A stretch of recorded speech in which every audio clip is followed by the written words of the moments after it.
What is up, everybody? Welcome back to the Story Motors Podcast. My name is Robert. That is Mike. And that is I'm VerumDex. our good friend Dex. Yeah, I've got to point to the weird things because I have OBS on the screen, but I'm not pointing in OBS, and my screen's horizontal. I don't know. It's a whole thing. How are you guys doing today? What's up? What's up? Man, doing pretty good. Excited to talk about some of the showcases. I don't know. Yeah. So, did you get to watch pretty any of them live, or did you have to go back and watch? Christ, no, and I didn't even go back to watch. I just skipped through them. Oh, honestly, most of these showcases have just a bunch of stuff that I don't care about. It's cool that they're talking about it, but for me personally, I don't give a shit about Black Ops 6. I don't need an hour of that, but I know other people will. So, No, the only reason Black Ops 6 would be cool is if you could call George H.W. Bush a liar. Yeah. You're a liar. That's the end. It's just bullshit. You didn't know where you were when JFK was shot, you fucking spook. This is my new drink cup for now. It's a Balor Club. Ooh. It's like a hard plastic. It's not like a fucking red Solo cup thing. It's like a hard plastic to look like a red Solo cup thing. So, Wow. Nice. Yep. And Dex, how about you, my friend? This is once again at VerumDex, a good friend of ours, joining us today to talk about some showcases. I'm doing pretty good. I got to watch SGF live and Xbox live. All the other ones I had to do very similar to Mike and kind of skim through them just to kind of see because I don't have 2 hours at a time to watch each one. Yeah. And the fact they happen in the middle of my workday and I can't exactly be watching them, bit of an issue. Yeah. I watched SGF live, and I was like, I should have fucking just had this on the side and played a video game. And then I watched, because I think it was right after SGF, I watched the Devolver Digital. That one. I don't know if you guys watched that one. If you haven't, go fucking watch that one. The Devolver shows are always great. I just skimmed through that one, so I need to go back and watch it. You have to actually go and watch that one. Honestly, once the trailers start, you can probably skip through those because you've seen those, but watch the actual thing. It's unhinged, and I love it. And then with the Xbox One, I didn't watch it as it happened. I watched it later on because Kinda Funny did a reaction to it, and I watched that with that whole community, but they didn't watch it when it happened. They watched it 2 hours later. So I waited until then to watch it. And the only thing that I had spoiled for me was Call of Duty Black Ops 6 is coming. But it's always so wild with Kinda Funny because they were literally down in LA and flew up to go and do that. Yeah, they flew from Summer Game Fest from LA to their thing in San Francisco on Sunday morning while the Xbox thing was happening, and then just went right to their studio and watched the Xbox thing and then talked about it for fucking 3 hours. Jeez.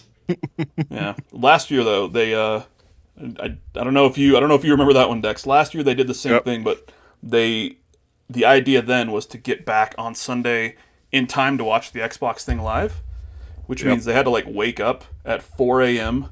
to get on their flight back, and then the flight got delayed for a few hours, and then Greg Miller pulled out his phone and went on the Kinda Funny Instagram and was Instagram live on the plane just talking to random people. Amazing. Because everybody on the plane was stuck. No, and I think the pilot at one point came up and was like, hey, what you doing?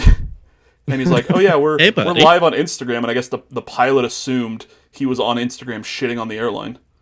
And he's like, oh, I hope you know that you're not doing bad. And he's like, no, we're just talking about video games. We know it's not your fault. Do you want to say hi?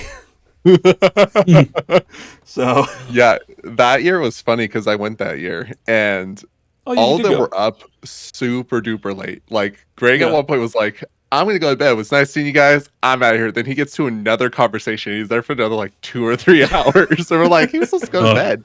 And poor Mike, he was he wore brand new shoes that night, and his feet were hurting. He's just like rookie mistake. I'm not gonna make it. I think he wore fucking brand new Timberlands this year. Oh my God. Out there, size 13 Yuttas. Yeah, I was just like, I don't know how Greg was up so just chipper at that early in the morning. Like, my guy, you got like 2 hours of sleep. Yeah, I went back and I just, because somebody posted it the other day of Greg in the hotel at 4 a.m. last year with his camera on a tripod and a microphone, waiting for the other guys to like come down to the lobby and then interviewing them, being like, "Hey, how do you feel right now?" And all of them are just like, "It's 4 in the morning. I went to bed at 2 in the morning. Shut up." But man, so I also watched some of the Giant Bomb at night stuff. If you guys haven't watched that, they do it at like the SGF. I think they do it at video game, like the Game Awards too. But it's essentially just Giant Bomb, and it's like later on at night, and it's just all of their friends from like all these different, like places and stuff, like all the different gaming news companies and stuff will just come on, and then it's just them all getting drunk and just dicking around. Beautiful. The one that they did at Game Awards this year was more like, it was like them kind of ranking like different games and stuff like that of their own. It was like their live like. That one. Giant Bomb did like their essentially awards ceremony thing. Yeah, and so then they do like, you get a raffle ticket and they were like giving out prizes and stuff. Someone won a gaming PC, so it's like it's a lot of fun. Yeah, cool. Yeah, we'll go to that this year. Yes. All right. Yeah, we're gonna try. Dex went to the Game Awards and SGF last year. I'm gonna try to go to the Game Awards this year. Mike is gonna try to join me if possible. I will bring my recorder and 2 microphones, so we stick microphones in people's faces, complete with the cord. Just be walking around with my phone, just, "Hey, Phil Spencer, can I interview you?" No? All right. And then we'll put that in the podcast. Beautiful. So, but yeah, I only watched. Not here to talk about us being. Yeah, sorry. I only watched a couple of them live, and then went back and was kind of reading about some stuff, and I saw some really cool news that I like. But yeah, what we're gonna kind of primarily focus on the Xbox showcase today, because that, I mean, I don't know about you guys, I watched that. That was the best one of the whole fucking week. Yeah, I kind of saw like the Game Awards stream, and it said like 4 hours. I'm like, no, absolutely, I'm not even gonna try and get through. Yeah, the SGF one was. I think SGF was 2 hours, and it was just, I couldn't. I don't do that. I really can't, and I know like some stuff was announced, but it was. I think I had this conversation with somebody on Twitter just the other day about it, like talking about how the Summer Game Fest live itself felt kind of flat, and I think the and maybe it's just an optics thing, but with you think about the Game Awards, Jeff Keighley does the Game Awards, that is everybody coming together for these Game Awards, and then you have all these like big things being, like you have fucking Kojima there every year for 25 minutes talking about whatever the shit he's making, but you have like these big reveals and big announcements from all over the like, the industry, including Xbox and Sony and sometimes Nintendo. But then with SGF, because they do it in a theater and it's a live thing that's kind of a quasi the Game Awards feel, you kind of go into it either there or watching it online expecting the same level of, hey, all you're doing here is talking about games that are coming out. You're not doing a Game Awards plus other things. It's just games that are coming out. Yeah. But because it's it's one of all of these other things, like Microsoft wasn't going to be like, hey, we're going to go and let's reveal this thing on the game or on SGF. No, they had their own thing a couple days later. Ubisoft's not going to be like, hey, let's show off 15-minute gameplay of Star Wars or of Assassin's Creed, because they've got their own thing later, so they kind of lose the quote-unquote big hitters, and I think the optics of it are that because they don't have those big names, it felt like a letdown, where the actual games and stuff that they showed a lot of smaller quote-unquote indie games that look really cool, that would have been great if it was just, hey, this is a presentation that we did for SGF, and then, enjoy these other shows across the weekend. Boom. Yeah, that would have gone over way better than a live crowd waiting for something big, and here's Monster Hunter Worlds, which we already knew about. This is just kind of some gameplay for it, Yeah. Like, the thing that they're losing, like, I love that they're still trying to put an audience in there. I mean, it is nice, but why it worked at E3 was it was this big-ass trade show. So you had people who were like, cool, I love talking to you, indie developer, and checking out your game, which I love wholeheartedly. I gotta run across this giant-ass, like, convention hall to make it to the Ubisoft presser, and see what the hell's going on over there. Mm-hmm. Like, it was a self-contained thing, and now everything's splintered off, and, like, okay, a live crowd's cool, but you don't have, like, it just feels weird. It's like what I think, actually, and maybe I'm just completely off here.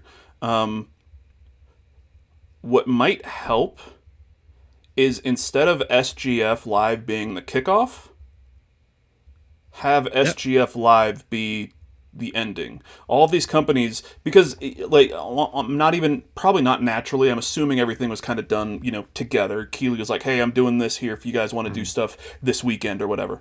But instead of SGF being the first thing and being, like, hey, it's Summer Game Fest, watch Summer Game Fest Live, kicking off, and then it's cool Harry Potter Quidditch cuff bust, which, looked fun, but it's like, never, like, Civilization 7 was probably the biggest reveal, which is dope.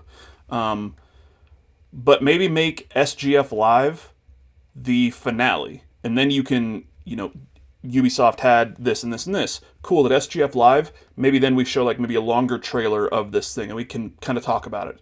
Or even, you go the opposite. At Ubisoft's thing, they can talk about these things more, and then at SGF, it's basically like a best of, like, hey, here's this from Ubisoft, here's this from Xbox, here's this from here, here's this from Day of the Devs, boom, boom, boom, boom.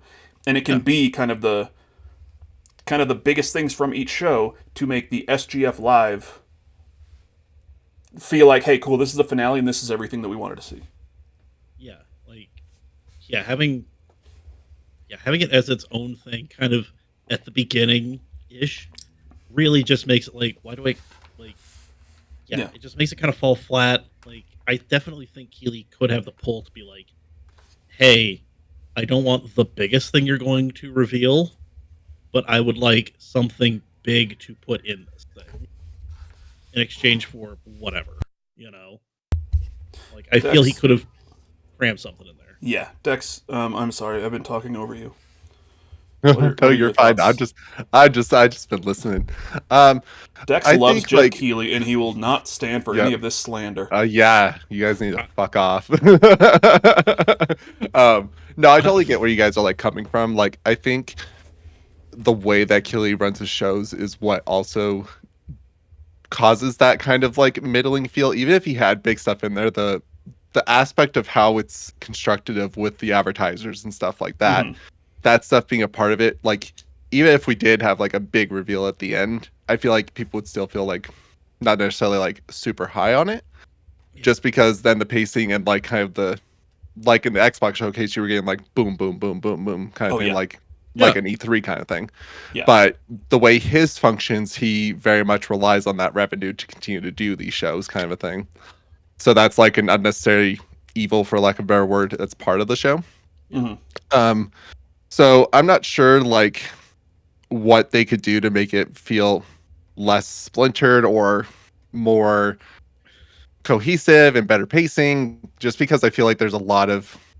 It's hard to get all these companies together to do their own thing, but also make it feel like it's part of the same thing. And I'm not sure, like, from my perspective, I don't have an idea of, like, how could he do that would, like, feel natural and, like, not make it feel like, okay, he's just calling it Summer Games Fest, but everybody's just kind of doing their own thing on different days. Well, I mean, I think you could have kind of Summer Game Fest as the like, the banner and the umbrella, because like, once again, it's fucking Sony did one, like, 2 days before SGF. They're just like, hey, we're doing a state of play, cool, boom, and it was right there. And then Xbox had their big thing this weekend with their Black Ops Direct. Ubisoft had their thing on Monday, Day of the Devs. Like, there were a ton of conferences over the weekend where the idea of Summer Game Fest could be, hey guys, we're not doing a big one convention building. It's not do this. You guys do what you want to do. We're going to kind of be based out in LA. So if you want to do stuff in LA, cool. It'll then that'll be like an area for all the people to kind of go around.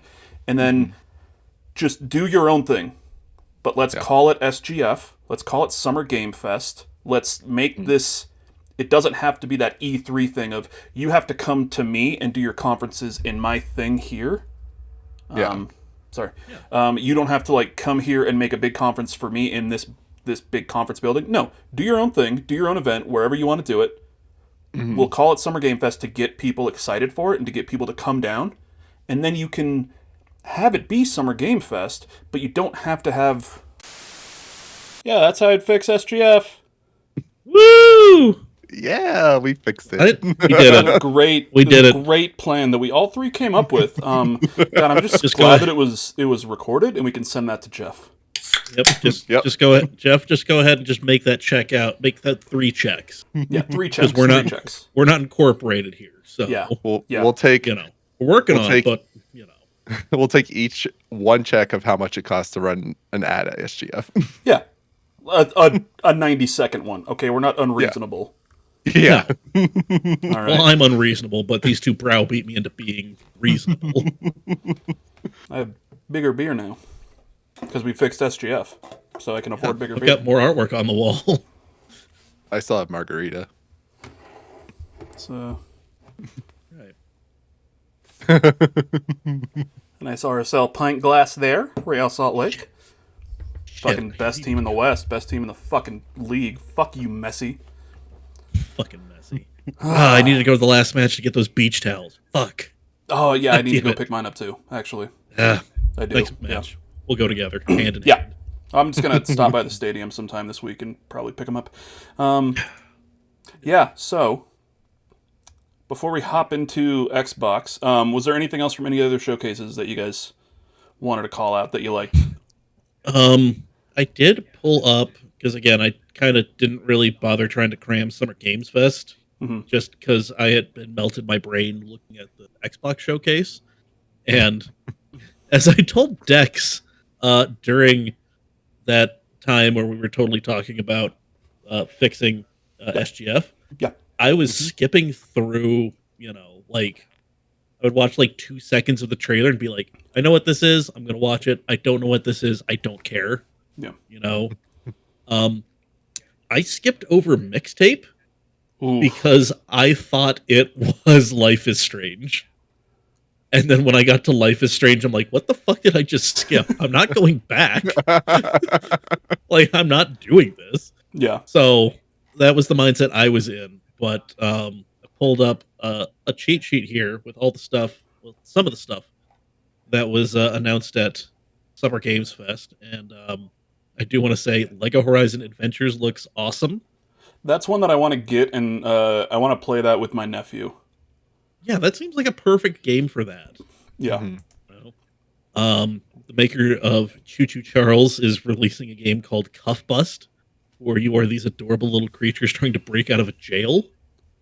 Yeah, I think Dex and I were talking about that one a little bit, and if you can fucking tone down the head bobbing, because that trailer was a lot of fucking bobbing. Yeah. But yeah, I looked at that like this looks fun, but I'm like, oh my god, I will be in the ER feeling ill. And then 2 more Metaphor Refantasio from Atlas. Fuck yeah, that looks awesome. That's probably my game of the year this year already. It's the game I've been looking forward to the most this year. Calling a shot right here. I love it. Yeah. No, I watched the trailer a couple times. I'm like, this is probably a pickup, not day one, but damn near close to it. So. This is, for me, this is like, I'm on the fence to pre-order the big collector's edition of it. You know what? I say no. Yeah.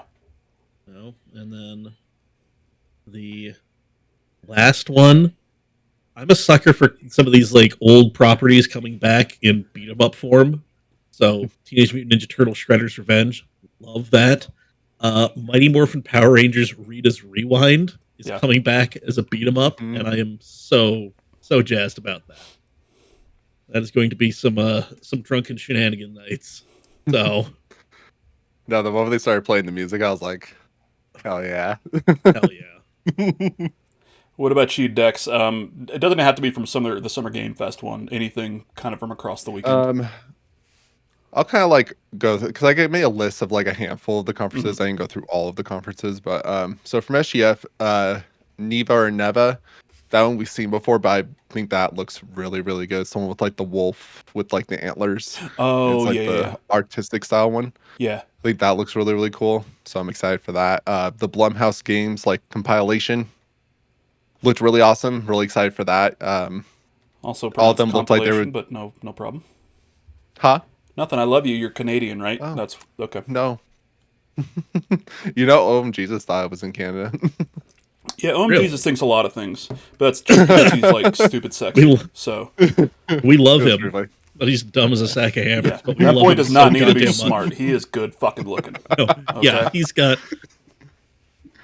is 10 charisma, 0 intelligence. And you know what?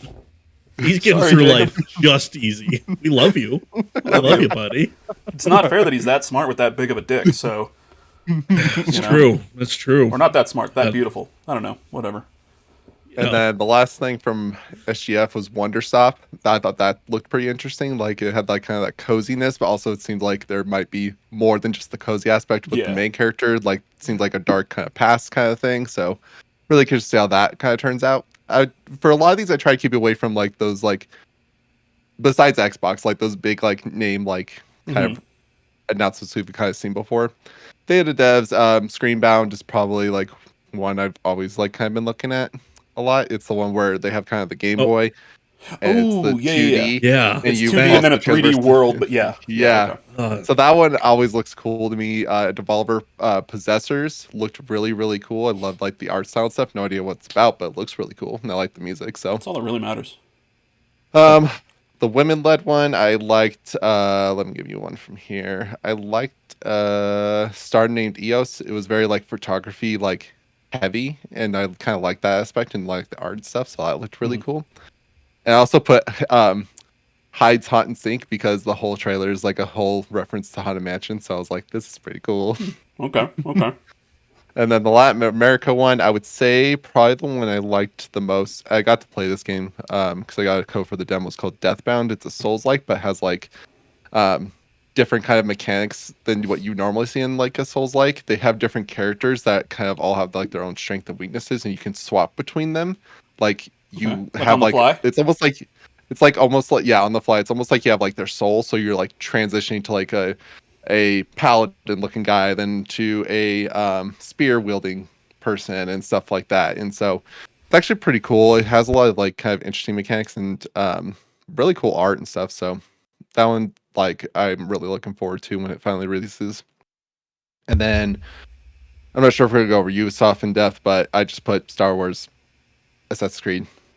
Yeah. I mean that Ubisoft one I honestly cannot think of anything else that was there that piqued my interest. Because it was mostly just, hey, here's updates to stuff, and then this free-to-play marble game that we put out a few days ago that we're just going to put in a sizzle reel. Yeah. The only other one was like, hey, we still are working on Prince of Persia Sense Time. I'm like, that's cool. Oh, yeah. Neat. Or working on it again, reworking. Yeah, because after the first showing, people were like, ooh, and they're like, hold on.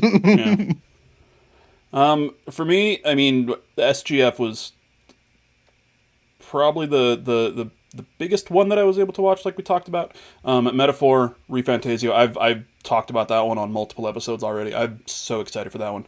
And that is from the creative minds behind Personas 3, 4, and 5, like the original versions, not, as far as I'm aware, not like Persona 4 Golden or Persona 5 Royal, like just the Persona 3, 4, 5, and then, another team came in and did the other bit. I'm very excited for that one. Cannot wait to play that one later this year. And then every fucking video that I watch on it makes me more and more excited. And then I think there was a playable demo at SGF, and seeing some reports of that. Like I saw a tweet, I cannot remember who it was by, but it was essentially just like, hey, Metaphor ReFantasio is so fucking stylish and looks so cool and has so much just dripping coolness, even more than fucking Persona 5. And I'm like, that's a fucking high goddamn bar. And then we're also like, it's also fun. It doesn't just look cool. Like, it's really fun. It's really fun to play. So yeah, Metaphor is probably my number one thing that I'm looking forward to this year. Lego Horizon Adventures, like I said, I want to play that with my nephew. I just think that'll be a fun time to just run around as Aloy, Legoy. Legoy? Legoy. Legoy? Yeah. Legaloy? Star Wars Outlaws, I'm still not totally sold on. I'm not entirely sure. I mean, it looks fun, but I don't know what I'll be doing. Because you hate women. That's why. That's why I hate half of Assassin's Creed Shadows.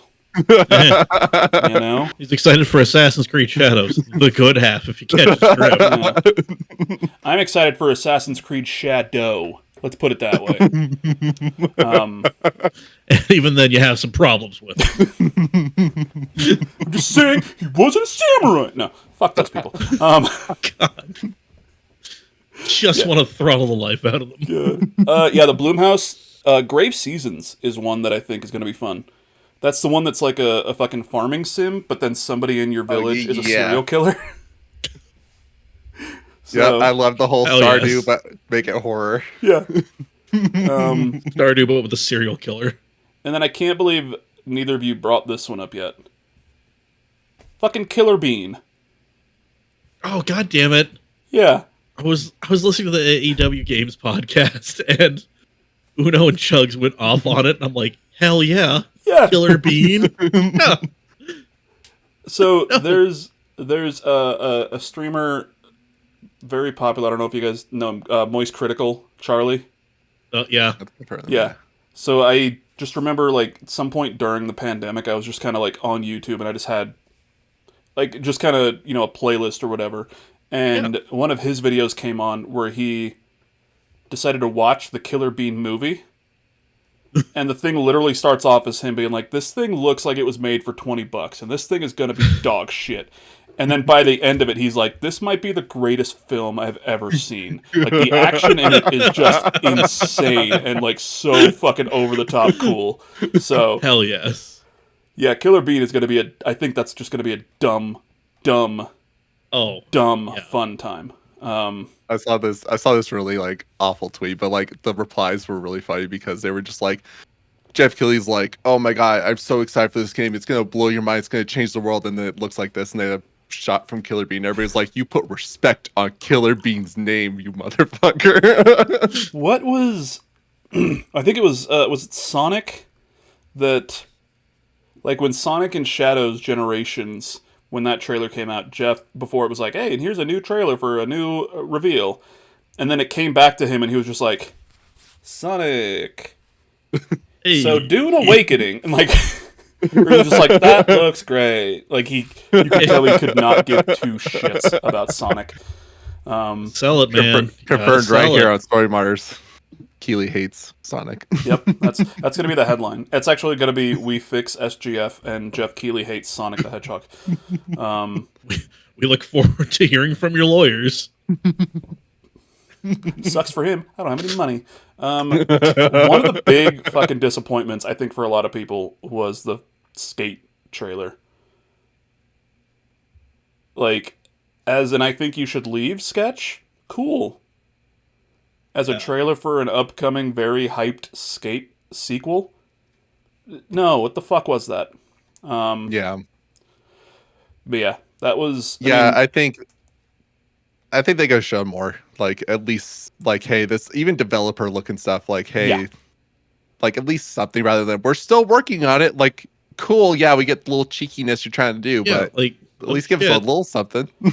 I honestly think that would have played so much better if they weren't, like, hyping it up for the 2 weeks prior to SGF. Or, like, at least a week prior to SGF. and sending out press kits for M Corp and everything, and going on Twitter and being like, oh, all M Corp employees need to be at SGF. This, so like people were like, oh yeah, this is a skate thing. Cool, we're gonna see skate, and it was getting more and more hyped up. And then when it happened, it's, hey, here's this M Corp, kind of little sketch video with 2 seconds of skate, including some dude fucking Sonic the Hedgehogging his way across the street. You know what I mean? Like, Yep. if that just, if in the middle of SGF, or even at that fucking point in the show, it just went to that video, like that was the next video, and it starts off as this, I think you should leave thing, and it's like, oh, that's funny, and you kind of see, oh, it's M Corp, oh, wait, this is skate, and then it does that little thing. I think that would have gone over, been like, oh, fuck yeah, they're still working on it, they've got some time, whatever. But the fact that it was like hyped up like that, I think was definitely did it a disservice. Mike, are you okay over there, bud? I'm watching it right now. Oh, I are you? totally missed it. Yes. Yeah. Yeah, I just think like with that whole thing, it's like, especially if you're gonna hype it up, usually you don't do that unless like, hey, we have a meaty thing. We're gonna show you whether it's like a really kick-ass trailer or like we're gonna go in depth on gameplay and or both. And sending out stuff to different influencers or whoever in the industry, it's like you're setting yourself up for failure because people are gonna be like, oh, we're gonna get like a deep dive on skate or something meaty, and then we get there and it's like, we're still working on it, don't you worry. Yeah, did you see the funny video that we put part of this? Yeah, this is not filling me with confidence in the new skate game. Apparently they posted some stuff the next day that was more gameplay focused. I haven't been able to watch that one yet, but just going off of what we saw at SGF was a disappointment for sure. Yeah, it's just like, show us like, hey, this is rough footage, but like this is like a new mechanic we're working on, something like. Yeah. Show me the character model of Tim Robinson like doing a nollie heel down a stair set, because apparently he's gonna be in the game because he does actually skate. Yeah, which fucking, I don't know anything about that guy, and everything I learn about him, I love him more. Right? Like, oh no, it's hilarious. Like there are photos of him like sitting courtside at games with like Atiba Jefferson, this like famous skateboarding photographer. Like it's hilarious, just like him. So the only other thing that I want to call out that I'm excited for that happened at what was this? This was the PC Game Show. Is that we actually got a release date for a game that I'm very much excited for called Demon School. I streamed the first demo of this. I think it was sometime, it was either last year or very early this year when they put it out. And then there is a new demo that's about like apparently like 3 hours long on Steam Next Fest right now that I'm gonna play probably tomorrow, or maybe you know what, maybe the day this goes up on Thursday, I'll be streaming tonight and I'll play the Demon School demo on stream. Oh yeah. At twitch.tv/Mr_Hawks182. But yeah, Demon School is inspired by the original Persona games, like the top-down kind of isometric kind of dungeon crawler thing, but the battle mechanics and everything are way more modernized, and the game just looks cool as shit, and the demo that I played last year was super goddamn fun. Demon School is one that I'm looking forward to. That comes out September 13th of this year, and 3 days before that, seeing as it's inspired by Persona. It's not the only inspiration, but it's inspired by Persona, and they've come out and said, yeah, we love Persona. But on September 10th, the DLC for Persona 3 Reload comes out, the answer from Persona 3 Fez. So I'm going to be playing that, and then just go right into fucking Demon School, so I'll be super stoked that week. Oh yeah. But yeah, there's, definitely a lot of shit. But let's go ahead and jump into another thing that we've got here. So, Dex tweeted out a picture the other day, and I'm not going to go to his, but I'll just kind of explain it. So after the Xbox showcase, the Xbox Twitter account posted a picture of kind of everything that was shown off, whether it was a brand new reveal or whatever. Our good friend VerumDex grabbed it, and he kind of he highlighted things that he was interested in, like a few different colors. So if I remember, blue was, I want to know more about this. Yellow was, I'm excited for this. Red means I'm going to play this day one. And then one game was purple, which is, this was my game of the show. Is that correct? Yeah, I had the purple because I quoted this from Charisma, Yeah. and so Yeah. I definitely was like, I'm gonna add this because I was like, Expedition 33 is gonna be my whole personality. Yeah. So I grabbed this thing from the Xbox thing, and I also sent it to Mike, and we kind of filled ours out. So let me pop this up here. Make sure if you guys can see this. Can you guys see this one? I can see the one that's been there. Yeah. Well, yeah, but now it's so I was making sure you two can still see this, but now this is up on on screen on the podcast recording. Gotcha. Wonderful. So yeah, I just wanted to make sure you guys could still see this, so it wasn't like hidden or anything. This is Mike's. Okay. So Mike, and he did this on a phone, which is why this one looks like shit and the other ones don't. No, I did it on an iPad. Fuck you. I did mine on my phone. I did it on an iPad. Yeah. What the fuck did you do, Mike? Jesus Christ. I was laying in bed. I was just like, Don't ask questions that you don't want the answers to. All right. You sure you don't want to go down this path, Chief? But Mike, I mean, so we're just going to talk about each of them. So Okay. your game of the show is Indiana Jones: The Great Circle, and The Great Circle, Yes. and The Great Circle. Yeah. Something. I don't know. Whatever. Yeah, that's a game that I've been hearing about and I've seen bits and pieces and I'm just like, oh, I don't know, whatever, And just like every little bit, I'm just like, all right, maybe I'm warming up to this, And then the presentation at the Xbox Game Showcase, I'm just like, holy shit, this looks awesome. Yeah. And what really sold me is, what really sold me on the trailer was the whole like thing on the battleship in the mountain. Mm-hmm. Yeah, where you're trying to. That was cool, but then the whole first person Indiana Jones, because I'm a sucker for the first 3 Indiana Jones. I fucking love them. I own them in multiple formats because, Yeah. it just is the way it is. But yeah, just like actually being Indy in an Indiana Jones adventure just seems so fucking cool, and this looks so good. Like it doesn't look like it's going to be a crippling disappointment, like so many other things have been in the past that have been attached to Indiana Jones's name, i.e., it's not your typical PS2 licensed game. Yeah, exactly. Exactly. So you're not going to be upset if Mutt doesn't show up? I love that they're telling an original story, and I'm just glossing over that one. Yeah. Walking right past it. I do love that they're telling an original story. I love that they're like not trying to like expand, just be like continue the story on where it's just like, oh, the war has ended, but there's still Nazis. It's like, I mean, in Argentina, yeah, but we're not in Argentina. Yeah. So so that was like it's coming out day and date on Game Pass. I am to pre-install it when that option becomes available. I'm still super cheap, so I'm not going to spend the money for any deluxe edition because It's fair. not made of money. Yeah. But, no, that was one where I'm just like, holy shit! Like I could see pouring a ton of time into this thing and just finding every little thing.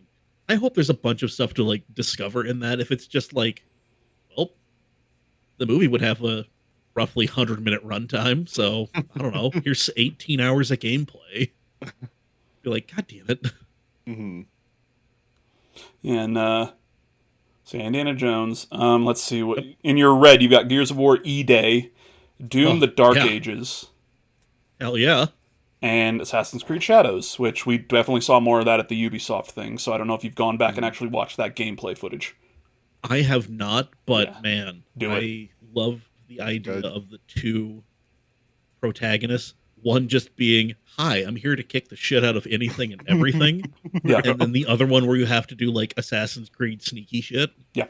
Because like that's like I have from the gameplay footage that was shown off. They started off as one of the characters kind of going through a town and like getting kind of pointed over to an area to like go through this kind of little village area to find I think it was like a warlord or something. And as that character is walking up, the other character kind of joins in and is like, "Yep, this, I was also kind of coming over here to do this." And then the player's given the option to go in as one character or the other. And they kind of showed off what each character would kind of play like. So they did one mission as Yasuke, the samurai, and he's just fucking killing dudes with a giant blunt fucking weapon. And all this shit, and like cutting heads off like in the middle of the fucking street, just violent as shit. It's great. And then when they did the mission in the village, they played as Noe. Is it Noe? Is it Noe? Okay. I think it's Noe. Yeah, played as her, and the mission takes place at night when you're playing as her, and it's raining, and then it's her like sneaking across rooftops and taking dudes out like from afar, and sneaking up and like doing the Assassin's Creed kind of classic shit. So it definitely, like, it looks like you're gonna be able to. You'll probably be locked into certain characters for certain bits of the game, but it seems like you have a lot of freedom to switch back and forth. What I'm hoping for, just because I've seen games that do this and seen games that don't do this, I hope there's a shared experience path. You know what I mean? So I'm not playing, I don't play for, 5 hours as Noe, and then I'm like, oh, I want to go play as Yasuke, and then I'm 5 hours into the game, but, Yasuke's 5 hours behind. Still everything. hour one. You know what I mean? Yeah. So I hope that, like, it's like a shared experience thing, so then I can just jump from one to the other, and the worst thing I have to do is like, oh, okay, cool, now I'm Yasuke, let me upgrade his skill tree, but I have all these points to do that, Yeah. Right. That would be perfect. Yeah, and I think they, when they first revealed the trailer for Shadows, they announced that you could play either one basically for most of the game outside of a few character-specific missions. So if you prefer doing like the stealthy stuff, you can primarily do that, or if you prefer to do the I'm gonna kick your face in, then you can do that. I'm gonna fucking run through a wall and tackle you. Exactly. Yeah, Doom: The Dark Ages looked cool. That I'm bummed that leaked a couple days early. Yeah. That was, I mean, I'm bummed it leaked, but I managed, like, I just heard that it leaked. I just stayed away from everything. So seeing the trailer on the Xbox Game Showcase, I'm just like, hell yeah. Sign me up, baby. I saw the leak of the name and then just Medieval Doom. I'm like, yeah, okay. Yeah.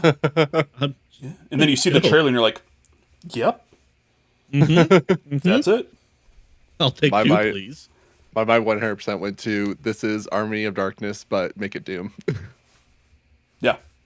I mean, fuck it. That's, got a boomstick and his shield is a chainsaw, so I am going to stream that, and you will hear me shouting, "Shop smart, shop S shop smart." S smart. You got that. Clatuber at a Nintendo, baby. And then, the other red is Gears of War E-Day. Yes, I love the Gears of War games. Do you? Okay. So yeah, like, I'm super excited to see that Gears of War come back.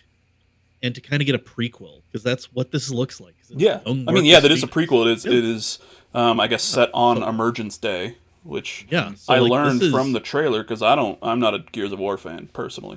I don't know a lot of the lore. I know it's just like big beefy dudes shooting other big beefy dudes, and your gun has a chainsaw on it. So I'm like, well, apparently now in this one it doesn't, because this takes place before that gun was invented. Yeah, before the Ripper or whatever it is. Yeah. So it's all right, whatever. I would like die so many times because I'm like, I just want to chainsaw this motherfucker. Yeah, listen, it's worth it though. The juice is worth the squeeze on that. Just running at people, just be like, I'm gonna chainsaw this motherfucker to death. Many a time did the old Xbox 360 have to go back and reload a previous save because I got a bit too over my skis. If you catch my drift. But I'm dying. But did you see I chainsaw that guy? It's in 2 now. You see that kill, bro? You see that kill, bro? Totally worth it. And I know there were like campaign co-op, which I'm a huge fan of. So I think that could be like, if you could do 2 4-player like co-op, depending on how many characters back or introduce. Just me and the boys getting tanked, fighting for the freedom of the earth. Insane Dom in that trailer. Yeah. Like, come on. So Come on. I watched the trailer, and Good job. thank you. I watched on the Kind of Funny thing, and like they're Gears of War fans, and they were like, "Oh my god, it's Marcus. This is Gears of War." And then I just like they took a bandana off, and then it's like, "No, it's Dom," and I'm like, "Wait, was it a I think that was Mike who said that. like?" Because to me, as someone who hasn't played the games, I saw it and I was just like, "Oh yeah, that's the same dude, but they took the bandana off, right? Is that a different guy?" And then apparently it was two different guys. Because I'm pretty sure like it was Mike who said that. I was like, "No, Mike, that's still Marcus." Yeah. Like, same guy, bud. He's same not. guy. They're not. Like They're not fucking. exist, They're not like, Fight Club in this thing. No, like You know. there are a lot of scenes with the two of them in the same place. People are acknowledging both of them. So And he has the Take that signature for what you soul will. patch. Like that's yeah. Marcus giveaway. Sure. I'll take your word for it. Soul Patch is Marcus. Not Soul Patch is Dom. It is. Okay. And no bandana is Dom. Yeah. Okay, so bandana for the Charger sub. is All right, Dom. so Yellow got Flight Simulator 2024. Are you a Flight Simulator guy? I like it. Yeah. Okay. Like I got like the most current flight simulator. I think it's like 2020, where the fuck it is. And think it was the last I one. flew. Yeah, and I flew from Salt Lake International, just kind of around the valley, just being like, "Well, there's the riot. There's my house. That's where I work." You know. Like I lined up the landing. So just like looking down, I'm like, and that's where I work. Bye work. Oh shit, I gotta land. Yeah, like it's a fun thing. Like I don't take it super seriously. Like Air Force Proud 95. He's a YouTuber who does a lot of flight simulator content. What he's been doing, he used to just like random like shit posty stuff, you know, like when it came out on Steam. It was just like random ass shit. Like, can we take off? Like, can we these jumbo jets take off from the shortest runway in the world? And no, as it turns out. But he's been doing a lot of like realistic flying. Like he has to file a flight plan. Like there are people being air traffic control on all levels, and it's just like I'm not that. Yeah. No, I am me and the boys want to do Smokey and the Bandit. So we're going to take off from Jackson Hartsfield in Atlanta, go to, I don't know, some nightmare place in Texas because they all suck, and then back to Jackson Hartsfield. So what you're saying is that you don't want to do an extra live stream this year where you and I play Flight Simulator 2024 and we fly in real time from America to somewhere in Europe, and we just get drunk the whole time, and then see if we can land the plane. I mean, we can. And realistically, what we'd want to do, because I think the longest flight is there is a direct flight from someplace, I think it's like New York to Auckland, and they go the long way around. Yeah. And it's like 17 or 18 hours. So, I mean, listen, I haven't eaten a lot of snacks to that flight. Just just autopilot while we're just drinking mimosas and margaritas and doing Jaeger bombs, and then see if we can land the plane. So, total side note, like in iRacing and instead of Corsa Competizione, there are actual like 24-hour races, 4 hours of Le Mans and Daytona and all this stuff, and they happen around the same time. Mm-hmm. People have invited me to be on their team for these like digital endurance races, and I'm like, no, I'm not going to do that because I've wanted to do an extra live stream with me and some of my degenerate car/gaming buddies. Where that's what we do. We just do a 24-hour race, not necessarily against people, but just keep getting drunker and drunker as the race progresses. That's amazing. Team 4 Loco Racing. How you doing? We're going to find that magical 5th Loco by the end of this race. See, what you do is you get 2 4 Locos, then you got 8 Locos. Yeah. There it is. You get 3 Locos, 3 Four Locos, and you die. So you don't get that's 12, science. you die. That's how that works. So simulator, and then the other one, South of Midnight. Yeah, which I think this was the first time that we saw gameplay of this year. Yeah. And that looks cool because it's from the same people who made We Happy Few, which was a game that looked awesome, was kind of disappointing. But my spouse fucking loved. I think that was probably the last game that he bought, like on a disc, because he just wanted to play it. I think so. I mean, yeah, it wasn't bad. It wasn't. I and a lot of other people felt like it could have been more. Yeah. But like, it was good enough to let them make another game, and that's South of Midnight, and that looks amazing. Mm-hmm. Just like kind of the stop motion art style and the cutscene. Oh yeah. Great. It's animated on the 2s, so it's it's off. Like the characters are, but then the world isn't. So it looks awesome. I love the setting. Just this magical swamp after a hurricane. You're looking for someone. Yeah. And your friend's a giant catfish who's just spitting all sorts of like Creole nonsense. Like, yeah, buddy.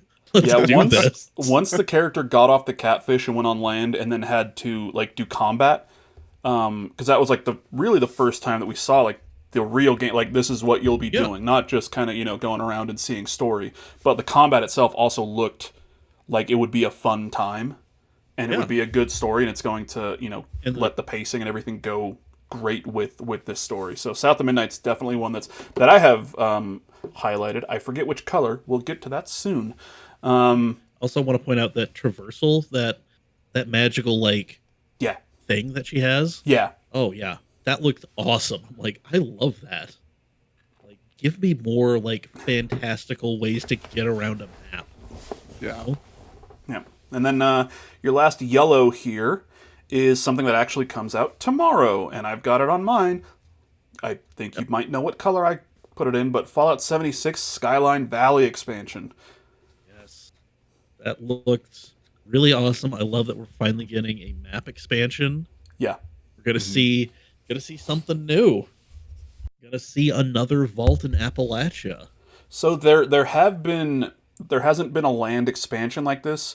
There are expeditions where you go off to either Atlantic City or the Pit, which is obviously way before what happens in Fallout 3. But that's just like especially the Pit. The Pit, you go there for an expedition. Once you're done, you go back. With Atlantic City, you can travel there and then stay around and not do the expedition, which I did. I was just kind of looking around for the first time. But yeah, this is the first time that we're actually getting something new on the Fallout 76 map that I have right there. Oh, look at you. That is Appalachia from Fallout 76. So nice.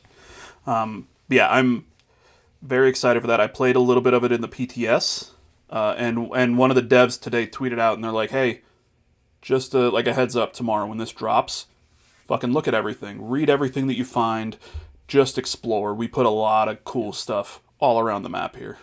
So I'm playing through Fallout 4 for the first time in a while. I'm doing this over at my girlfriend's house because she just likes watching me play, and I've just been sitting there and exploring. So and I'm just like, they didn't necessarily say explore for that one, but like if the devs are telling me like go explore, like we put a button, I'm like, okay, I'm gonna turn over every rock and see what we got. Yeah, so I'm pretty excited. I definitely, once I saw this come up, Cooper was watching with me on my channel, and we were just like, "Where's Hawks? Where's Hawks?" You could just feel him vibrating. I love 76. I am 100% back into my Fallout 76 Duffy too. Like, nice. I'm going through. I made a character on the PlayStation and started a whole brand new playthrough on there, and that's kind of been my primary. So yeah, I'm very, very much excited for this one tomorrow. I don't know yet if they're adding new achievements to it. Haven't heard anything. That's just for me. I'm an achievement bitch. So yeah. And then your blues. So these are the ones that you kind of want to know more about. We've got Mecha Break, Perfect Dark, and Fable. Yes. So we'll start off with Fable. I've played all the Fable games. Like, they're really awesome. I'm glad we're getting a new one, but it's definitely one I want to know a little bit more because I've had my heart broken, and I Fair. don't want that to happen I again. mean, Peter Molyneux's not there Fable anymore, Legend? so So that's definitely a if they step in the right promise something, direction, it might actually fucking happen this time. right? So I'm definitely gonna play it. Like, Yeah. all these games that I've highlighted, plus there are two more that I want to give an honorable mention to. But like, I mean, yeah, you shouted all out these. mixtape earlier, but you just didn't watch it Yeah, I during didn't the watch thing. it. Yeah. Well, that was. I mean, I shouted out because I skipped over because I thought it was Life is Strange. Because I'm just like, whatever, moving on. No, like, I'm gonna play all of these games, like especially Fable. Like, I'm gonna play the shit out of it, like I played Yeah. the shit out of the first three. Yeah. So, like, you're not. Yeah. So excited for that. Perfect Dark. I didn't know it was Perfect Dark until they said it was Perfect Dark, and then I'm Other just people like, had to tell me. yeah. And Oh, then I'm is it just because like, she took her helmet off and she had a jaw, so you're like, that's not a woman? Oh my god. See that all over Twitter. It's a whole bunch of so dorks glad that I have got never seen a human woman in real life up close. So touch grass nerds. yeah. But no, that looks awesome, especially with some of like the edge, like traversal. Like, Yeah. just like, okay, cool. I Like, sign me up. don't know if I put blue Immediately. around that one. I think I might have because I don't think that was gameplay. I mean, yeah, it probably isn't. Like, I think But, it I was mean, in engine. I don't think that that was gameplay. that was definitely in engine, not gameplay. Yeah. So, Like the first person, I'm not because that just looked too good. there was not, I mean, not even necessarily too good. It just looked like there was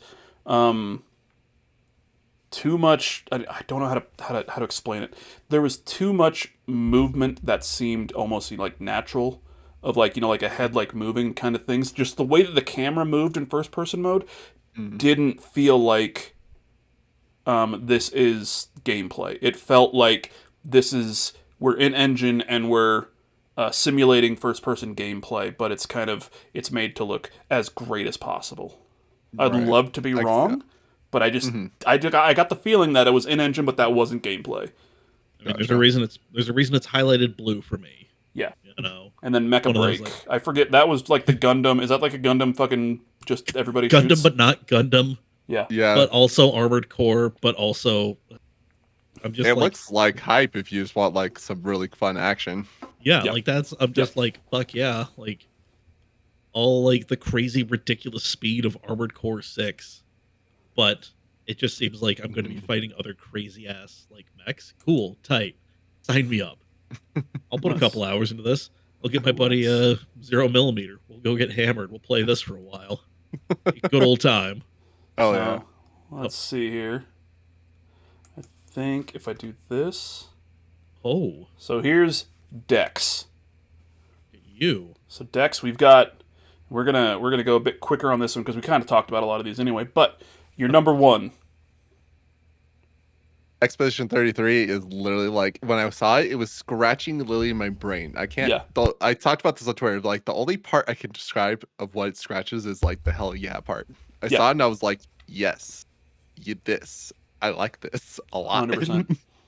Nice. It looks so good. Like everything about it. Like you have that kind of almost Persona looking kind of turn-based thing going on. You have The turn-based with other action that's in it. So like Yep. yeah, that being able looks to counter in real incredible. time, Yeah. doing extra actions in real time, like that looks super cool. The world, the art just looks fucking amazing. I'm like, what the fuck is this? Like, I had no idea anything like this was gonna be shown.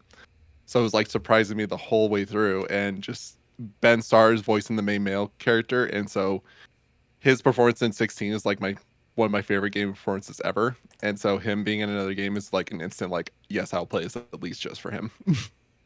And I apologize for anybody watching. It kind of, I just switched over to Dex's, so now you can see Dex's. It froze on mics there for a minute. But yeah, we're there now. But yeah, Expedition 33, same. Watching that trailer and hearing Ben Starr's voice, I was like, oh shit. And then watching more of the trailer and seeing the battle system, the turn-based with you know like real time. Yeah, I'm fucking sold on that one, 100%. And it came out of nowhere too. Yeah. Because I don't think anybody's talked about a rumor about this or anything like that. So I was just like, what the fuck is this? Well, the other thing is, like, even if somebody came out and they're like, yeah, you're going to see Expedition 33. Cool, what the fuck is that? Right. What the hell? Is that a sequel to 33 Immortals, a game that hasn't come out yet? No? Well, then I don't know. I don't give a fuck. And I just love the small bits of story details that we got, that like every year that this being paints, she'll count down the number, and everybody that age disappears. And so it's like this weird kind of like dystopian kind of thing of like, because they're Expedition 33, that they're everybody who's 33 once she counts down is going to be gone, kind of thing. And so like I think that's super interesting. And so like I was just like, I'm so in. Yeah, it's definitely a new idea, and I'm that game is going to be cool as shit. I think that's a 2025 one. Yeah, and it's gonna be on Game Pass. I'm like, oh my wallet. Oh yeah, that's the other thing. Fucking yeah.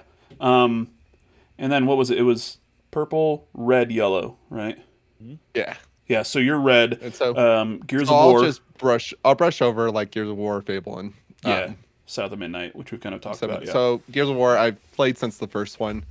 I love them. I'm not like super into lore as a lot of people, but I love that we're getting a new aspect of the series where they've mentioned it in the other games. Like they talked about like Emergence Day, but we've never been there outside of I think the books kind of, or comics like talked about that or showed that.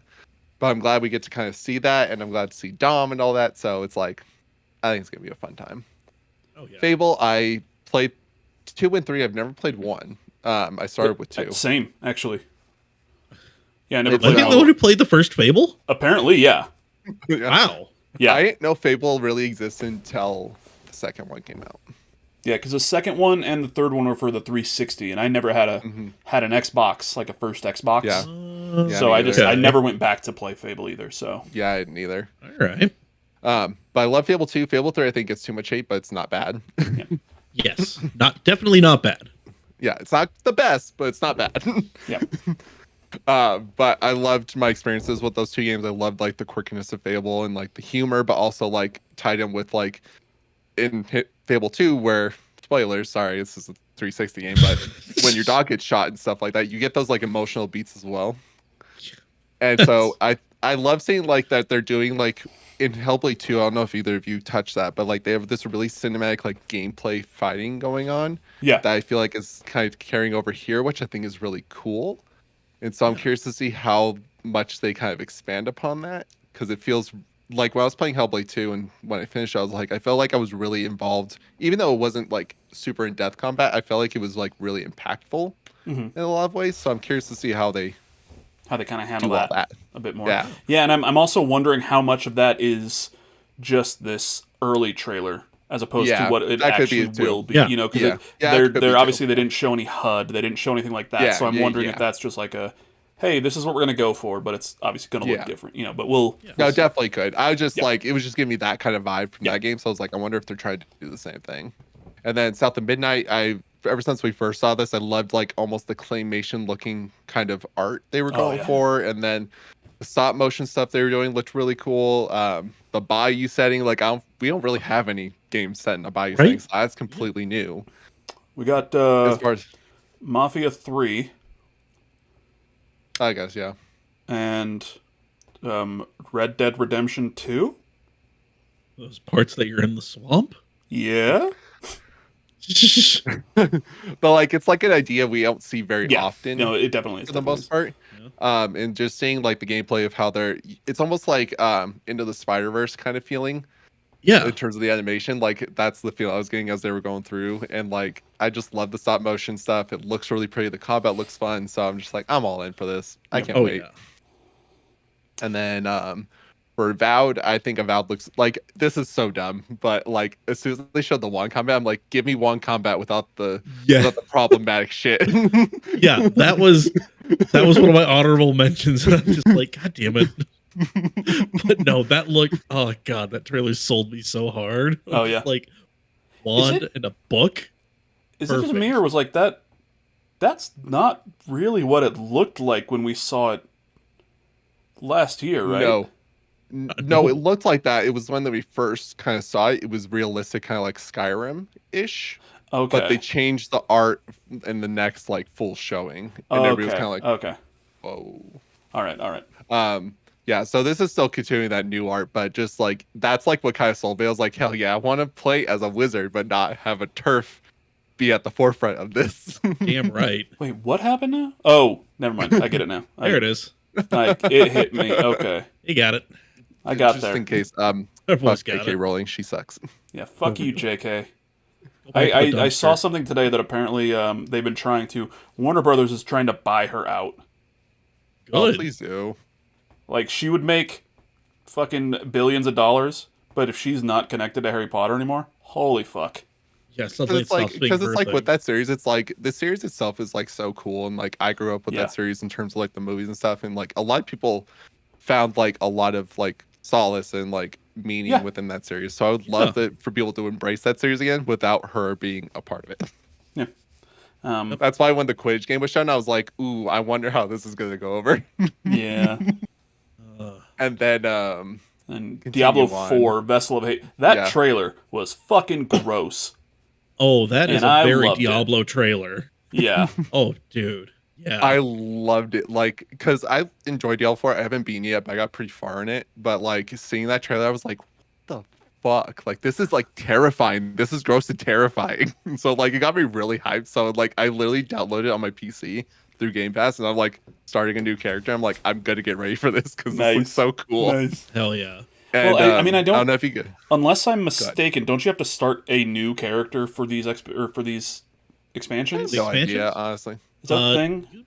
No, not in the past. You haven't. You've been able to I take feel like that's a thing that a lot of people were complaining about with 4, is that you couldn't take your character from the main game when you did some of the other stuff. Maybe I misheard that or weird. something. If you know, you could be let us right. I know in have the no comments idea. or in the replies there, because that's weird, because in the past you've been able to take your like existing character into yeah. the further stuff. So Okay. be a weird about face. That's how they're doing it. But yeah, so that trailer really sold me. Like, it looked really fucking good, and I was like, I really want to see what this is about because it looks fucking like it's. Yeah, gonna that be cool. trailer was gross and awesome. Oh yeah. And then I'll quickly go through the ones we already talked about. So Assassin's Creed Shadow, it looks cool. I'm hoping it's kind of my bridge to getting back into the series because with Origins, Odyssey, Valhalla, like they've kind of lost me. It's not to say those games are bad by any means. It's just like Valhalla was a very frustrating experience for me personally. Like trying to do the auto boat traversing, like I would get stuck on a rock half the time, and it's just like See, and Valhalla was my major first real entry into the series that I enjoyed, and I fucking loved that. Oh, really? Game. Interesting. Yeah. Really? But like then I had a major story quest in Asgard, like totally glitch out and like fair stuff like that. So like for me, like I just had a really frustrating experience, and I played since the first game and like 2, 3, Brotherhood, what have you. Black Flag, and that's the kind of style I'm most associated with Assassin's Creed. So I'm glad we're getting that back with Noe in Shadows, and then we're getting like kind of that heavy action that we're kind of you're almost kind of getting the best of both. Yeah, because you get that kind of the Eivor, like the Viking, just beat the fuck out of everybody, and then you also get the traditional Assassin's Creed assassin sneaky thing. So yeah. So looking forward to that a lot because it just looks really cool. And Yasuke was a samurai. I looked it up. Oh yeah, I mean we all fucking know that. Anybody with more than 3 brain cells fucking knows that. Anybody with more than 34 brain cells knows that. Doff your trilby harder at me, jackass. He was a samurai. Assassin's Creed Shadows, Perfect Dark. Perfect Dark. It just looked really interesting. I enjoyed playing the new Deus Ex Machina games, and so that gives me a lot of that kind of vibe. And I saw a lot of people like in chats and everything being like, this looks like an immersive sim, like one of the more recent Deus Ex games. So yeah, and then like you said, like we don't know if it's like representative of what gameplay will be. Yeah. But like seeing the parkourness be very much Mirror's Edge, I really like Mirror's Edge a lot. So like that kind of sold me too. So I was like, this is so cool. Right. But I've never played Perfect Dark before. I've never played any other game, so like I have no association with the series, and that's why I'm excited about it. It's fair. Yeah. Indiana Jones. I have this in yellow only because, and this is like a whole nother story, is when the first Wolfenstein, that the reboot that came out on PS4, that game made me the most motion sick I've ever been in my life. Oh, really? Yeah, I'd never been motion sick You were with a just game disgusted before that by having to mow down Nazis? Yeah, Wow, that was Dex. it. That was Wow. Wow. Yep, 100%. But yeah, like playing the game, I would feel physically ill, and like I'd never been motion sick by a game before, so I was like, why the fuck do I feel like this? So I didn't think it was the game, and then eventually I was like, oh, it's this. Like, what the fuck? That's weird too, because like as far as I remember, Wolfenstein is almost just, it's like a, not, I mean, I don't want to say this is a bad thing, but it's a first person shooter. Yeah. Like that's it. It's not like you're not really doing anything. Like I feel like you would get more motion sickness in like a Mirror's Edge, where you're kind of running around and like doing other stuff. Like Wolfenstein is just a first, it's a do this, boom, so it's just kind of weird, but yeah, I can kind of see it because there are some like sections with like weird jarring motion, not like in Call of Duty, like, oh, something's coming through this wall or fucking whatever. Yeah. The Bradley you were told to hide behind exploded because that's what Bradleys do. No, I remember there being some weird jarring motions, and so I think that might have done you in. Yeah, maybe. Okay. Yeah, I just remember being like, this is the first time a game has made me feel physically ill. So that's the only reason why it's a yellow, because I hope this game doesn't do that for me. But other than that, it looks fucking amazing. Like, I'm not the hugest Indiana Jones fan, but I feel like from what I've seen from the original movies is like, it feels very authentic to what would be an Indiana Jones game. Like, I love that they're doing a new storyline, not trying to rehash one of the movie stories, because then you get into that licensed game kind of territory that could be easily super bad. And so I feel like doing this new story, not trying to reinvent the wheel or anything, but being able to tell your own story in the Indiana Jones world, you can make it something that's a lot more quality.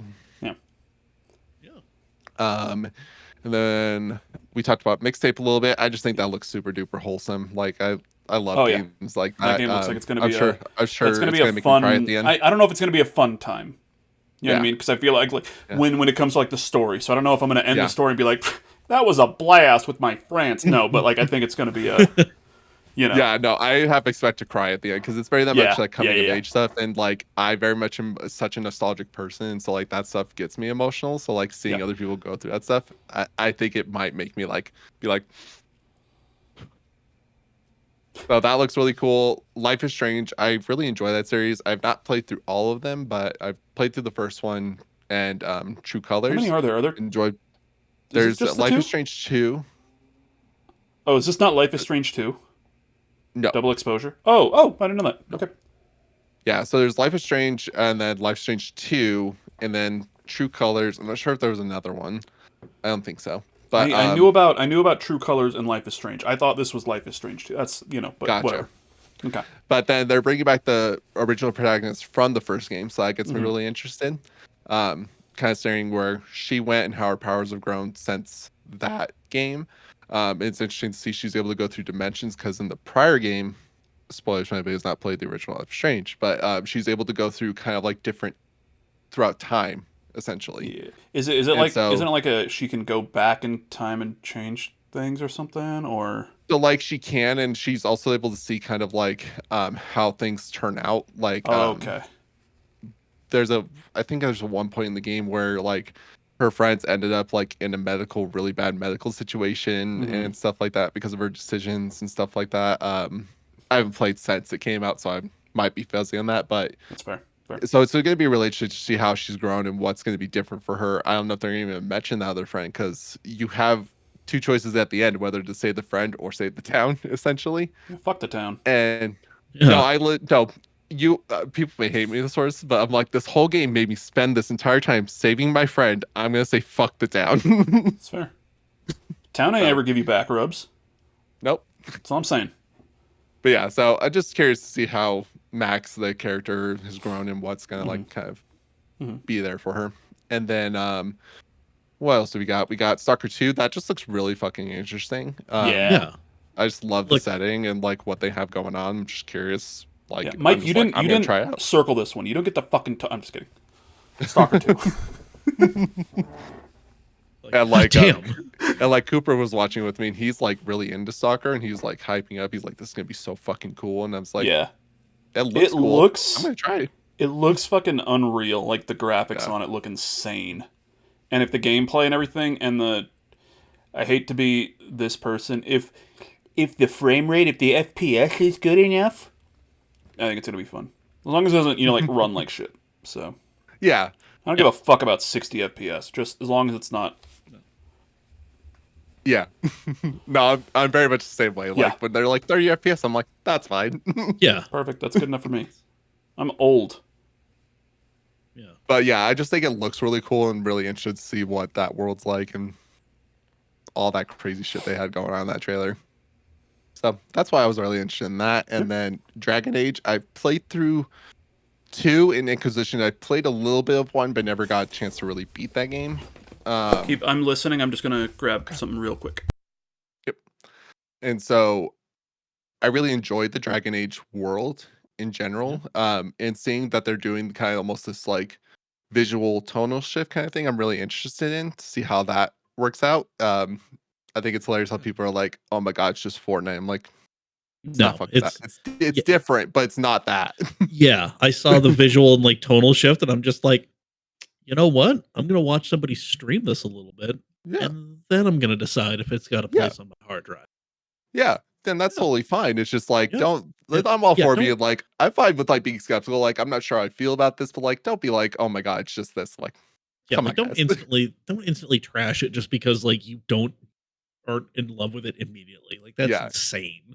And so like, and then I watched the gameplay that they showed, what was it, today, and it looks really cool. Like, very much like more actiony based rather than like the kind of methodical gameplay it looks like from the other ones.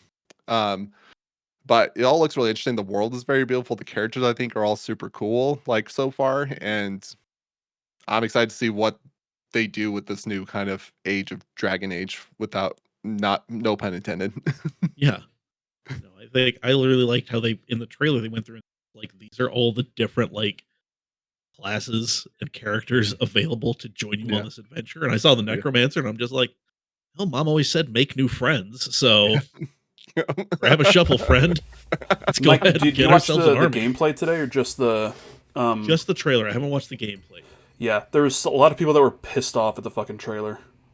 Yeah, well, that's we were talking about that because I was like, I literally was talking about. I was like, doesn't look like Fortnite, so let's nope. Nope, it's not that.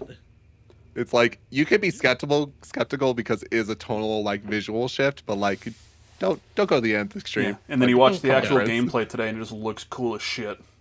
It does, and it's like it's not like a jarring like. It's not like what people are trying to think it is. It's not Fortnite. It's not like these bright super colors of like, ooh. Yeah. It's still Dragon Age. It's just different. And then your last yellow here, Flintlock, which I actually do think that has a demo right now on Steam.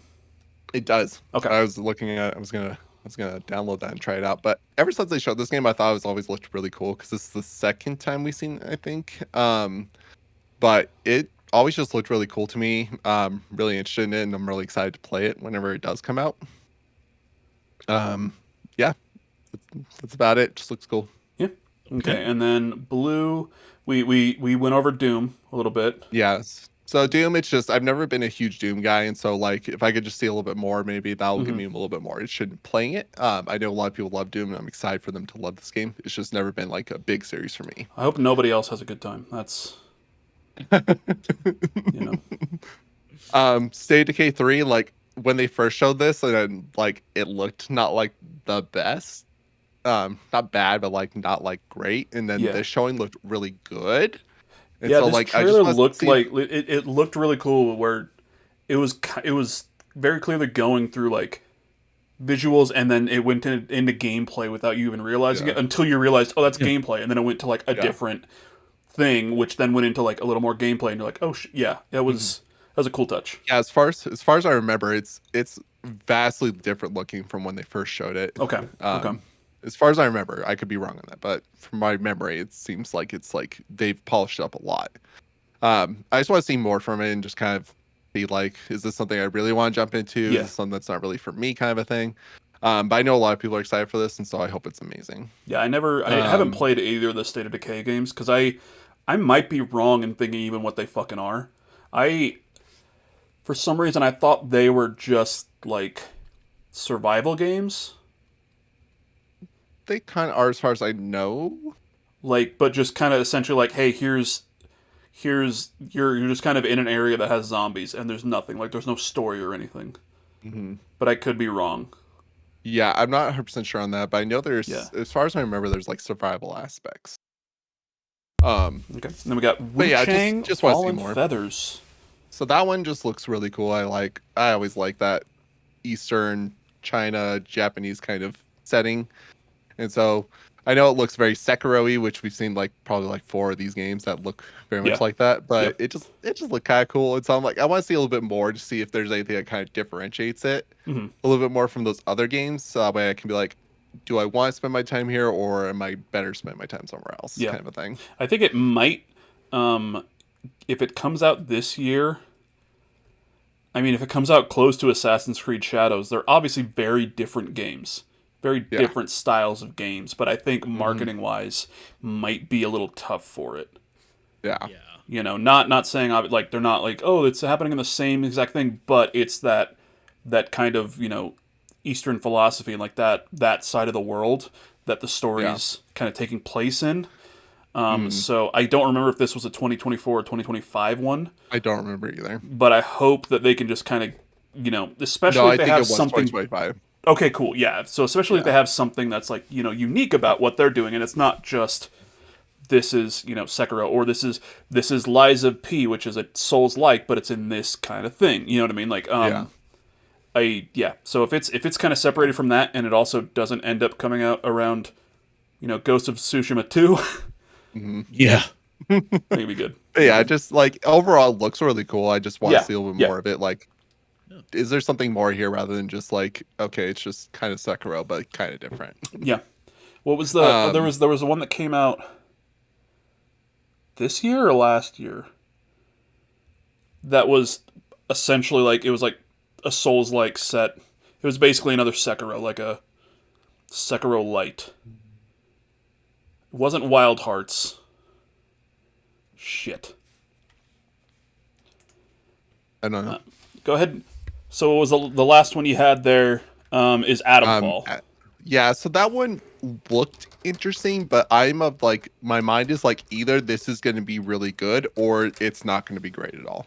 Like, I feel like it's one of those games like there's no in between. Like, either what they're going for is going to work really well or it's just not.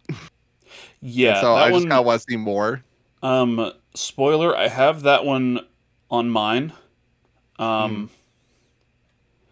And shit, let's see here.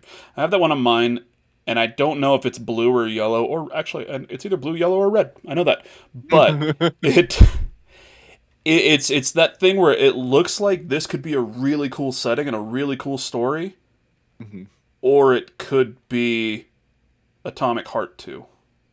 Yeah. Where it's like, it looks fucking beautiful. Yeah. But it's just boring. Yeah. Yeah. So I just want to see more from it. Like, give me a better idea of what we're doing. Is there a lot here? Is there not? Like, I just want to see more because I'm intrigued by your premise, but I just want to see if it's like something I want to invest in. Yeah. And it's, if I recall, it's like set in an alternate future of Britain, but it's still in the 50s. So I think that's where a lot of people were like, oh, it's like Fallout because it's 50s, but it's like, no, I mean, Fallout was... No, this one actually is in the 50s. Yeah, this is like actual, like, this is 1953, you know, or whatever it is. Yeah, it's like some weird post-apocalyptic in Britain. Yeah. So that's why you see all of, like, the, you know, like the phone boxes and everything. Yeah. So, yeah. And for anybody who's, like, looking at my Wolong Fallen Dynasty. Oh, yeah. That's the one I was thinking of for... Yeah. I remember. Yeah. Okay. But I was just gonna say is like anybody's looking at my list and I highlight your favorite game of the show. It's not that I'm not gonna play it. I'm just not gonna highlight the entire graphic. Yeah, for real. Like, I will probably play the majority of these games. But yeah. So yeah, those are Dex's picks. And I'm gonna go to mine here. All right. Pretty fucking similar to the both of you, but a couple of exceptions here. So my game of the show that I'm most excited for is fucking Fable. Yeah, you were pretty. On last week's episode, you were pretty hyped about potential for there being Fable, and the fact 2025 cool. Yeah. That gives me now 18 months. In the next 18 months, after the next 6 months, we're gonna get Fable. We're gonna get a new fucking Fable, and it looks gorgeous. It does. And it's from the fucking team. Obviously they haven't done one of these games. It's from the team that makes the Horizon games, which, yeah, those are racing games, but Jesus, fuck, those games are gorgeous. They're beautiful. The environments and everything. And I don't know if it's easier to do it because you're not making people. I don't know how much that kind of goes into it, but yeah, the Horizon games themselves, the Forza games, just look fucking beautiful. And Fable, made by those guys, and it seems like it's retaining the humor, not maybe all of the humor, but it's retaining humor, and it's we've got our own identity and we've got our own version of this story that we're telling. Mm-hmm. Plus, the first trailer had Richard Ayoade, and besides some of the people that he interacts with, he seems like a really great guy. It's really cool to see a racing development studio go from that to make a Western kind of open worldish kind of RPG kind of thing, and it's looking this good. It's cool to see. I'm really wondering. And we'll probably hear about this if this game comes out in 2025. We'll hear about this in 2027. That either they asked to do it or Microsoft asked them to do it. You know what I mean? Yeah. But that's future us problem. My Reds, which the fuck is wrong with both of you? Did you miss Starfield Shattered Space? No, I saw it. I've just never played Starfield, period. I did. Again, I said as a caveat to my list is I'm probably going to play all these. I beat Starfield. I'm probably going to play the expansion. I'm going to play Starfield. All right. There's never been a better time. In the color you wanted. Yeah, I was about to say, doesn't mean I'm not going to play it. It's never been a better time to jump back into Starfield. Yeah. Okay. With the exception of 2 or 3 games on this list in general, I'm probably gonna play at least an hour of every damn thing here. Yeah. But yeah, we touched on Dragon Age. I was honestly never a big fan of the first Dragon Age games. The combat specifically. Story I could have probably gotten into. The combat where it wasn't turn-based, but it wasn't 1-to-1. Real time, yeah. Yeah. It wasn't real time. Which I think, and especially now with the trailer that came out today with the fighting, it seems like it's more real time. Mm. And it's more of the I saw somebody on Twitter say this as a fucking burn and as a complaint. Oh, it's just medieval Mass Effect. Fuck yeah. That's why are you saying that? That's not the own you think it is, buddy. That's not. That sounds awesome. Oh, it's one of the greatest game series in a different setting. Cool. Thanks for selling me on that. Thanks so much. You're not doing what you think you're doing. Yeah. But yeah, especially now. I did this yesterday before we saw the gameplay, and now I'm definitely still on Red. This is one that I want to play very, very much. Assassin's Creed Shadows, we've talked about quite a bit. It looks more like the RPG Assassin's Creed, which are the ones that I enjoyed. I tried going back and playing older ones, including fucking Black Flag, which is the one that everybody says is the best one. And I got 2 hours into that, and I was like, fuck, this thing is so slow. This This combat is so slow. I can't just beat dudes down as a fucking Viking. I hate this.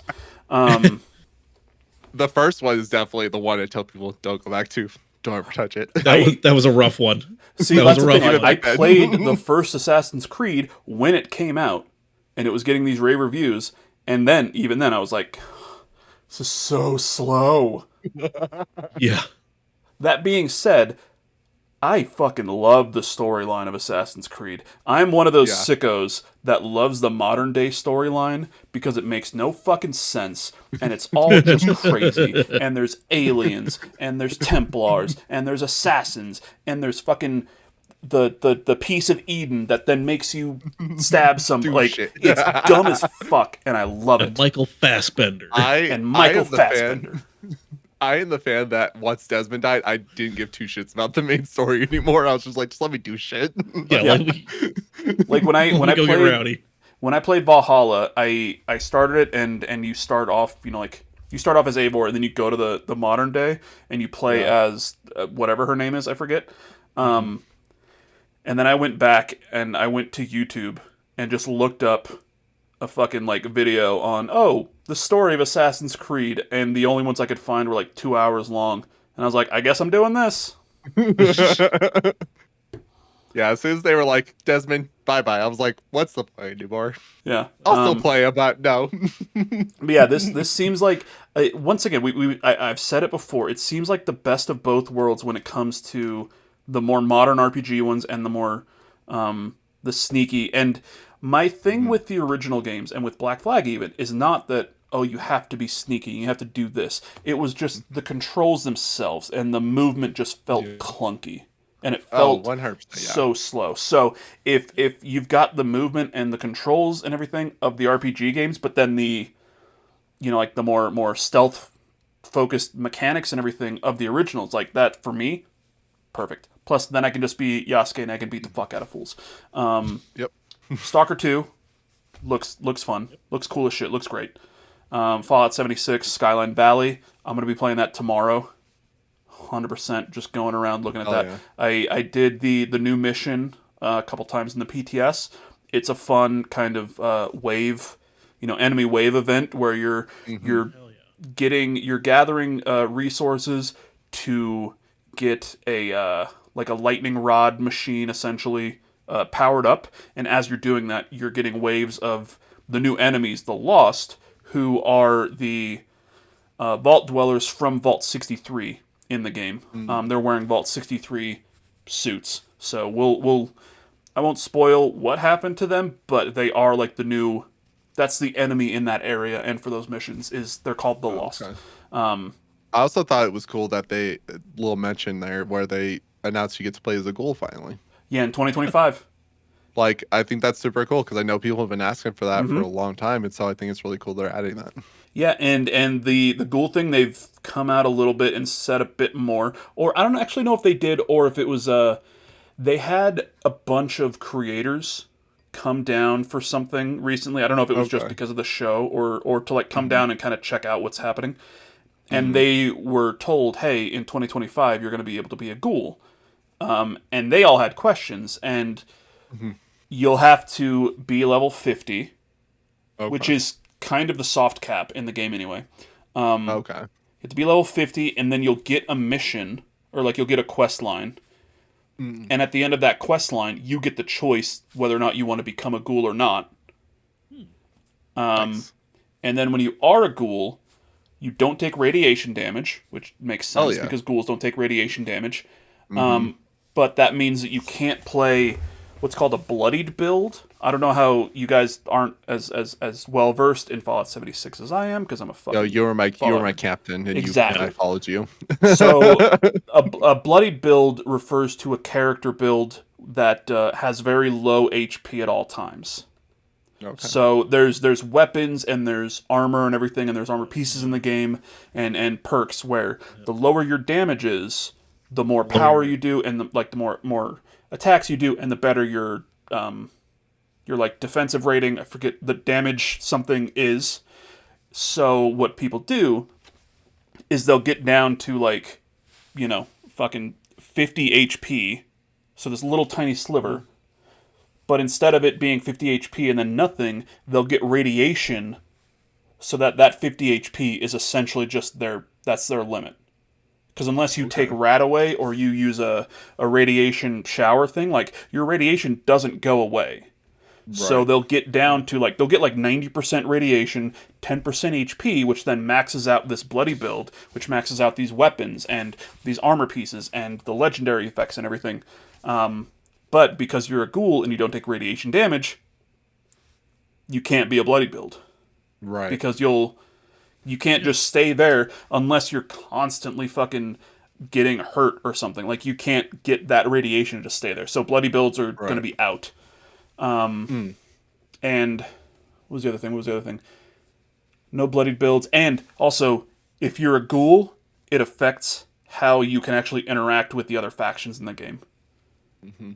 So, like, the Brotherhood of Steel fucking hates ghouls. So even if you've worked with them before you were a ghoul, if you go back as a ghoul, they might not work with you. They might fucking attack kill you. You know what I mean? Like shit like that. So those motherfuckers. Yeah. So it sounds like it's not just gonna be you look like a ghoul now. Like, it's cool. This is a game. They'll actually, they'll actually have ramifications in your play. Yeah. So personally, that's cool, I've got a second character on Xbox that the only reason I made it is because the achievements didn't work in the beta. So when I did, like, the very first few things, like fucking leaving the vault and making your first weapon and shit, I did that on my character, and then the game came out, and I hadn't gotten those achievements, and I couldn't go back and get them without making a new character. So I have a secondary character on Xbox. It's like level 40. So when this comes out next year, I'm going to jump onto that one, get to 50, and become a ghoul and fucking have a play one. Awesome. Yeah. Skyline Valley stuff tomorrow, though, I'm very excited for. Yeah, so my two reds that we haven't talked about, we did 76. And then, Starfield Shattered Space. Starfield was my favorite game of 2023. Like, number one, put a couple hundred hours into that. Nice. Fucking love Starfield. And I jumped back into it the other day because right after the Xbox showcase happened, they released an update for Starfield that added Creation Club and the creation stuff, which is mods. So I went on the Xbox and I updated it and I installed a few mods that were up by Bethesda, which is like a new mission and some new, like, skins and everything. And the ones that were made by Bethesda don't fuck up achievements, which is cool as shit, even though I have all of them. I just think that's a nice touch. But there were already so many community-made mods that were available. And now it's been, 2 more days, that's probably exploded. I've already seen, like, Mandalorian skins and Batman skins. Hell yeah. Nice. But yeah, those, and then Shattered Space, being able to find out more about House Varun and go into their, like, home world. Mm-hmm. Fuck. Yeah, I definitely enjoyed the weird space shit. Like, I love when space gets weird. Yeah. You know what? When that gets a date, we'll do an episode on Starfield, and I'll talk about my theories and what I want to see. Maybe by then, Mike will have played it. So, get there. I made my character. I played 2 hours. Traits. I have 2 hours. Okay, so you finished your character? No, 2 hours. Still making it. I downloaded it. What more do you want from me? Not a fucking robot. My yellows, Indiana Jones. We covered it. It looks fun. I was never an Indiana Jones kid. You know, I knew about it and I liked the character and everything. I just was never really into it. As a German, had some, mixtape looks cool. That's not the German part you want to feel. I know, right? Yeah, it's like, why are we always the bad guys? Well, you make yourself the bad guys. As I say, that was the German last name. Let me go ahead and give you a history book, my friend.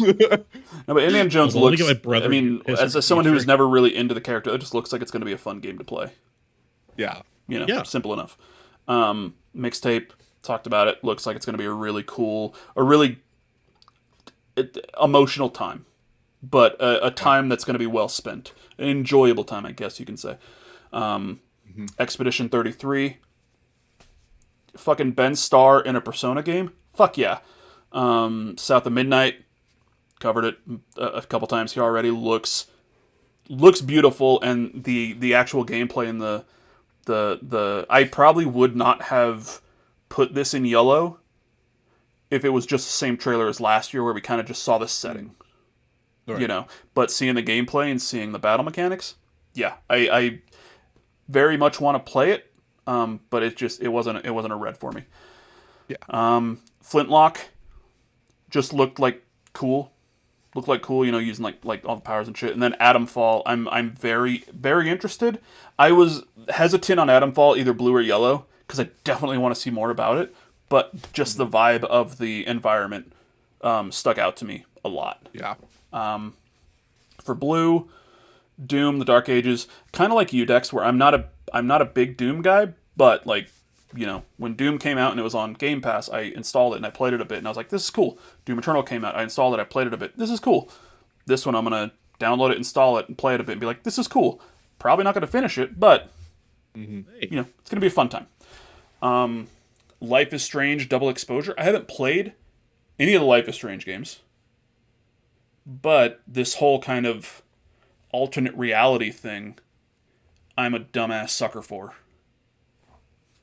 You know? I would say just play the first one, since it's continuing that character story. So, also, since we are in June, which is Pride Month, what's it called? Tell Me Why. Oh yeah, play that game. Okay.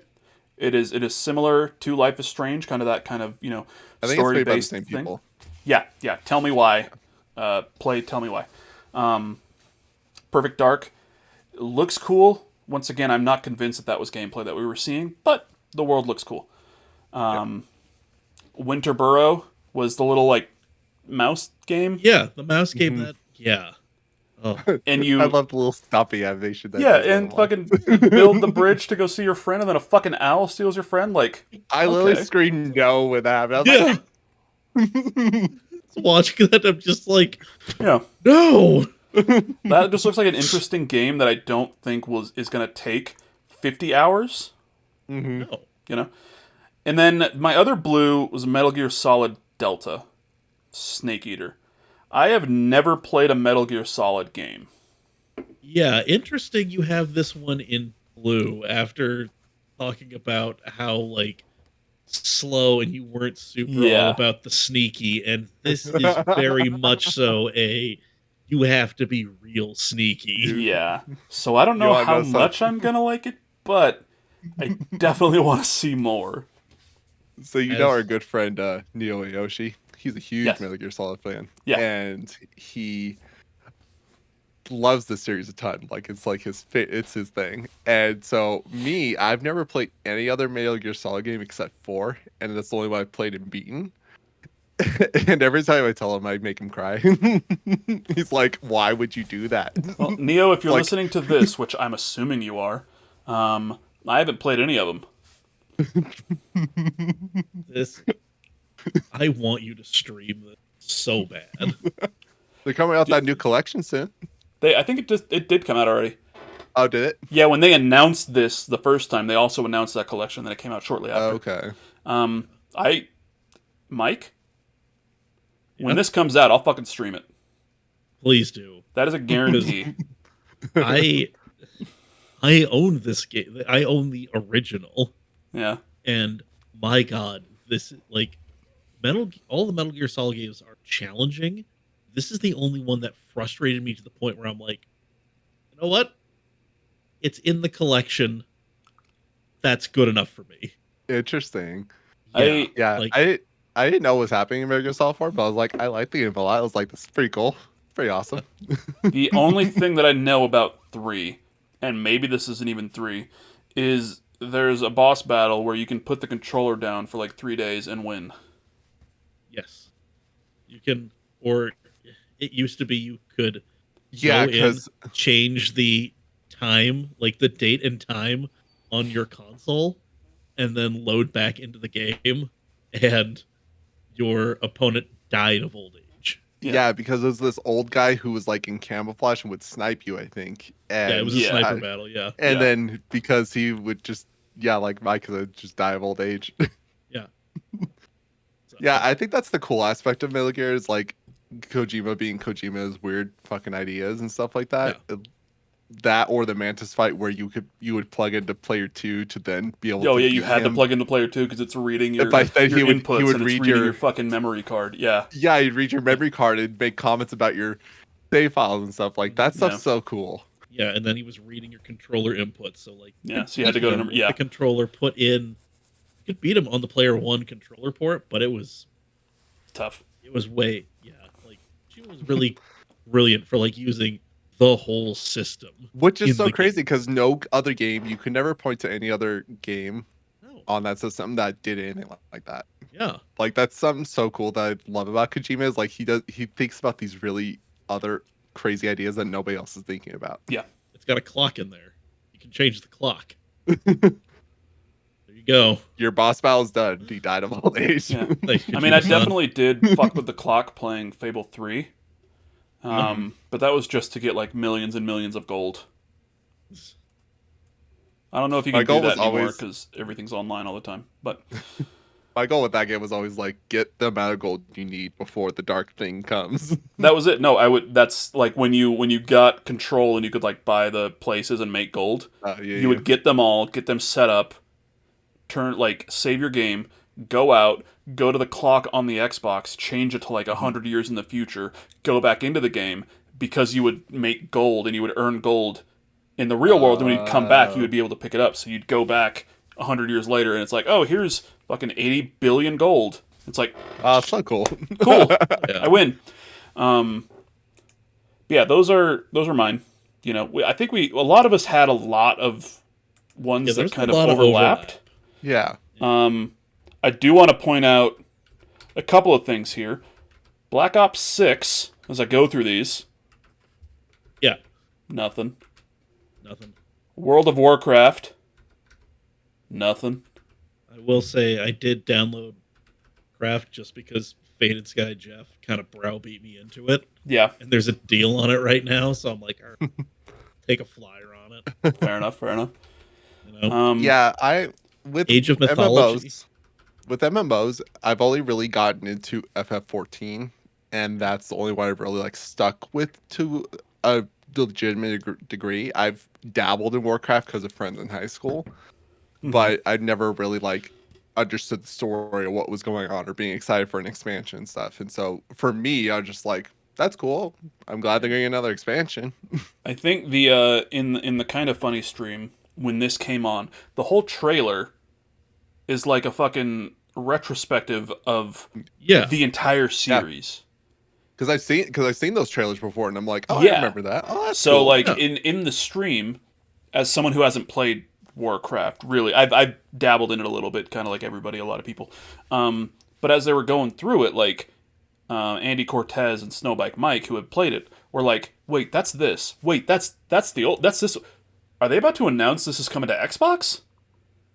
And they were like getting more and more convinced that this trailer was essentially just going to end with World of Warcraft, all the expansions on Xbox, you know. But it was just obviously the trailer for this newest expansion. And Which I'm curious about because I brought this up while I was streaming it, and they talked about like the final battle, and Cooper was telling me, like, I guess it's like a trilogy of expansions that they're working towards. Yeah, because I think they had an announcement last year at BlizzCon, and they came out and they said, we've got, like, basically this is our roadmap. We have multiple expansions in the works, and this is like the next 2 years of Warcraft, or 3 years, or 10 years of Warcraft. And so, like, with that, I'm wondering, with like kind of going through the whole timeline like they did, is this going to be the last set of expansions for Warcraft? Like, would we see World of Warcraft end in our time, for, like our lives? That'd be crazy. It kind of seems like, I mean, I feel like no more new like they're going to come out with these expansions, and then it's just like, that's it, guys. You can go revisit the old stuff, but we're not putting out anything. Have to move. It's just going to end up being like this is the servers are going to be up kind of indefinitely, and we'll if shit needs to be fixed, we'll fix it, but nothing new. Yeah, nothing. Yeah, no new expansions, no new character classes, races, whatever. Yeah. It's the game is the game. And be clear, play the game. We are 3 dickheads who don't play World of Warcraft, so maybe we're completely off base here. Yeah. Yeah. It's just like when I see stuff like that with games, it's like when they're going that through kind of that lane. retrospective trailer, you're like, okay, you're kind of like you're endgaming us. You're showing us when Tony Stark built the suit to now, like And so that's the vibe I got, is like maybe this is their swan song, like here's the trilogy, like our grand like exit to this. Like that'd be crazy. Like what if at the end of the last one the world actually ends? Like you finish that expansion and your character gets deleted and you can't play anymore. No.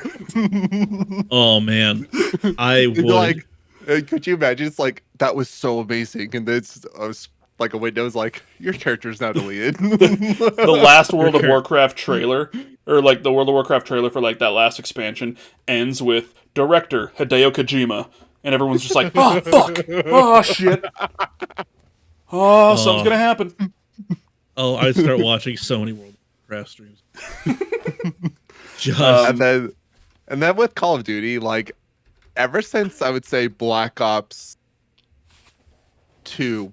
I've fallen off of Call of Duty.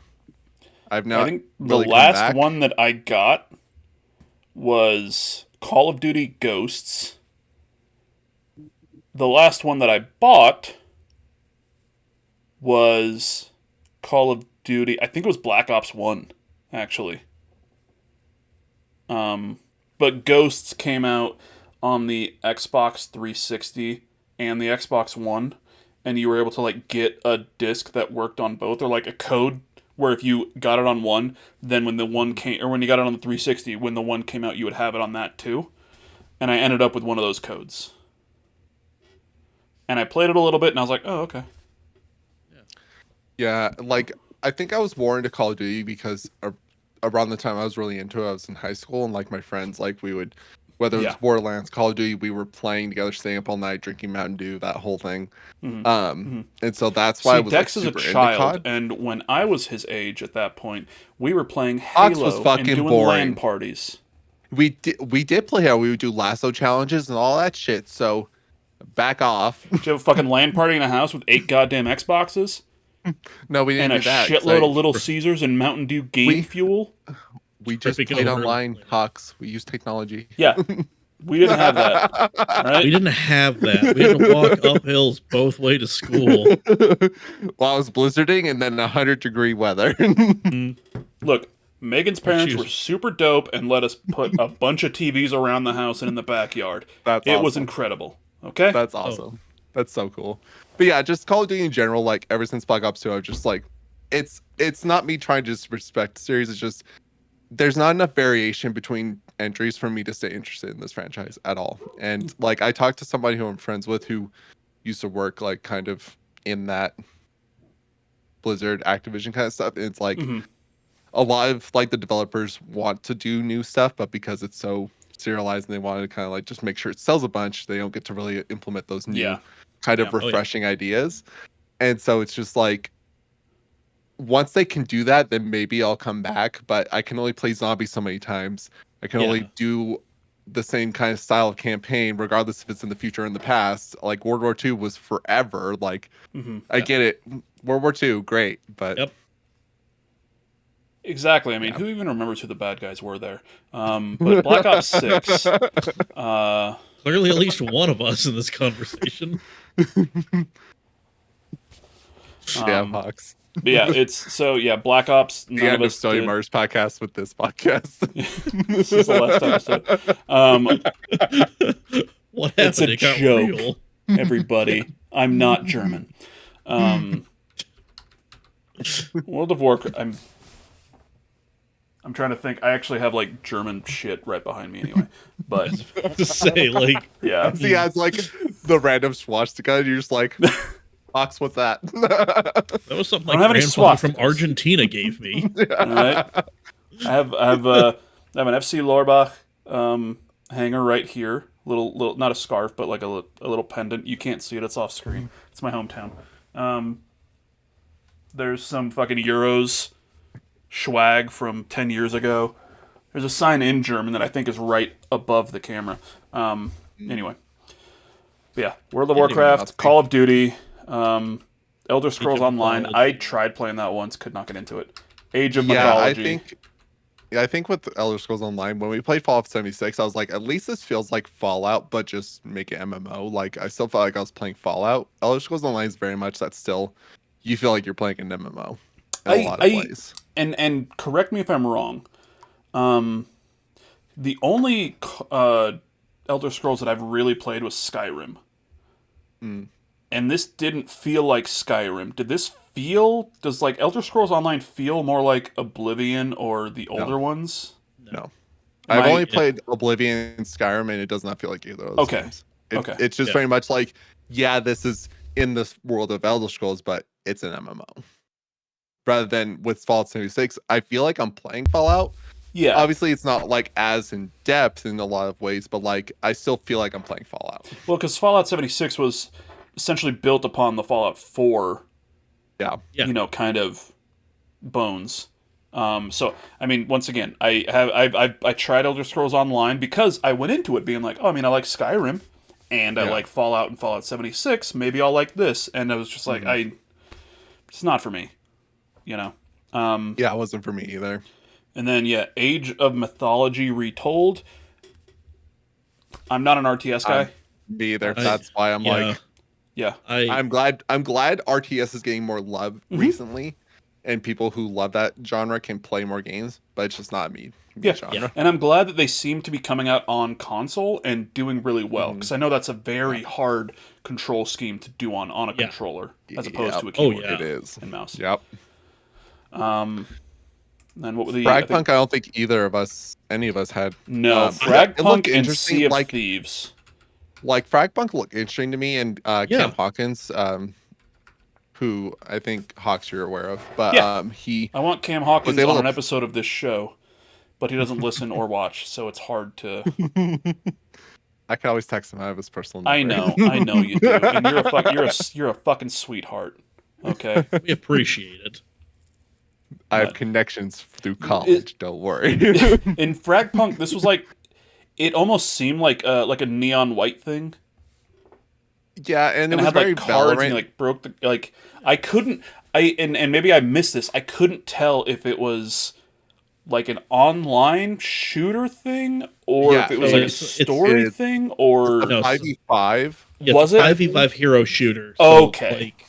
Yeah. And then I listened to Cam's kind of preview of this because he got to play it, and it's like you get like currency and stuff, and your cards will impact like the overall map and stuff like that. Like some have like extended effects, like he was able to coat the whole map in fog for the whole match or something like that. And so there's a lot of like cool things you can do that interact, like that impact how you play around the map, because everybody's trying to do different things. And so it sounds really interesting. Like it sounds like it's actually trying to diverse itself amongst all these other 5v5 kind of shooters that we have. So for at least that reason, I think it sounds cool. Yeah. I'm just kind of cycling through our things here. Yeah, like once again, when I was watching the trailer, I was like, the idea of like the cards and everything seems cool, but I was honestly, when first person shooters come up, my eyes almost glaze over at this point, especially when it's something like that. So I wasn't sure if it was that 5e like hero shooter, or if it was like a neon white was cool, and this is like a get through a level as fast as possible type thing. But yeah. Yeah, I just think it's cool they're trying to actually differentiate themselves, because I feel like a lot of new ones we're seeing, it's just like, what am I getting here that I can't do in Overwatch or whatever shooter you want to try and throw out there, Valorant? It's like, give me something where I'm like, what's going to hook me here? Yeah. It's like, why don't I get into this thing that's been established for years? Why am I betting on this new? You know what Fragpunk should have done? Is a 5-minute trailer basically showing themselves like the Guardians of the Galaxy, and showing off a dope-ass single-player game that you really want to play, and then show off their 5v5 hero shooter shit. Yeah. And then just be like, hey, here's this goofy-ass 5v5 hero shooter mechanic that doesn't really make a lot of sense. I guess you're trying to steal Demo from...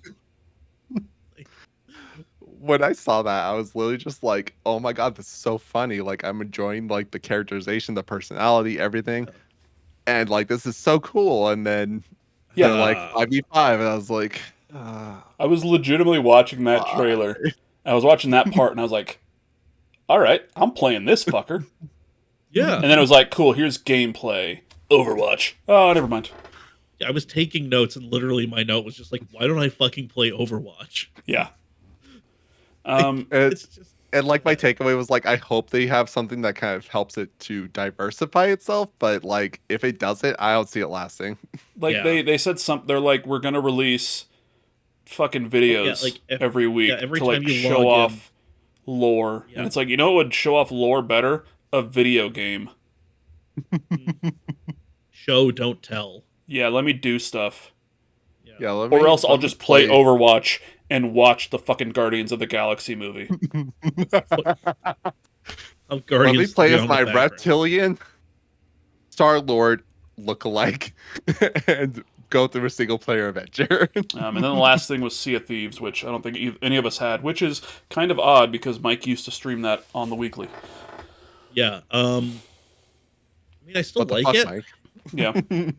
It honestly didn't. It seemed mostly just like a, hey, this is a new season. Yeah, that's literally what it is. But it wasn't like a big hook. It wasn't like we're doing pirates or it's cross-play on consoles now, because it already is. But it was just like... they already did that. Like, or you can be a villain now. Yeah, you can. There's a new world event where you can take... Like, you and your crew can be on this like insanely powerful ship, but everybody knows you're there, and they're going to come fuck you up because they will get treasures untold. Okay. Okay. But you can also royally wreck people with that new big fuck off button. So if you love griefing people, that's like the route you want to go. Yeah, right?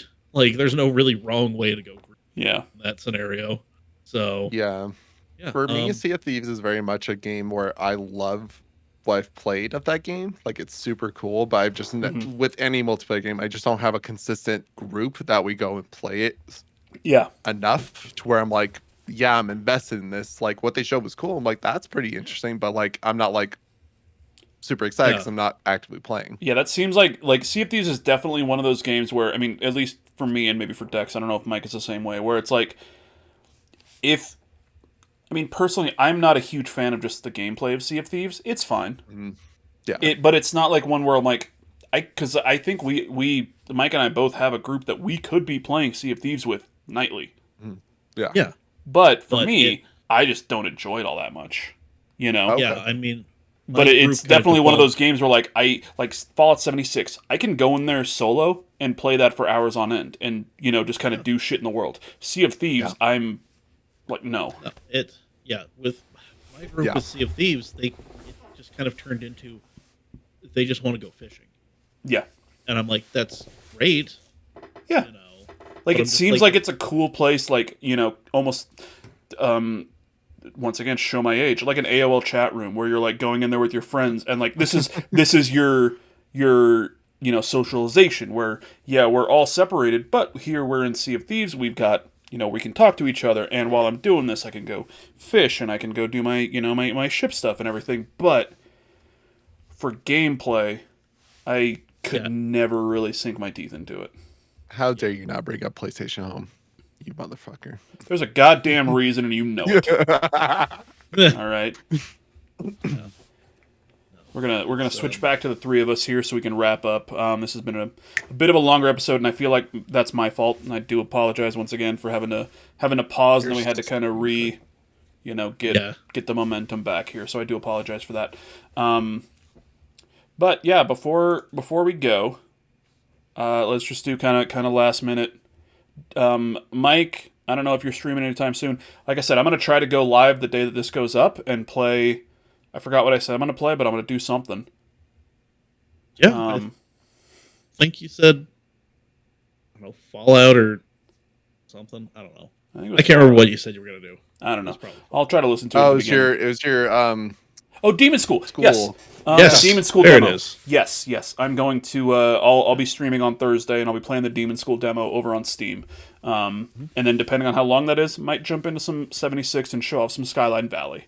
But that is going to be twitch.tv/Mr. Hawks Mr. Hawks 182. Mike, I think, is still kind of getting stuff set up for streaming.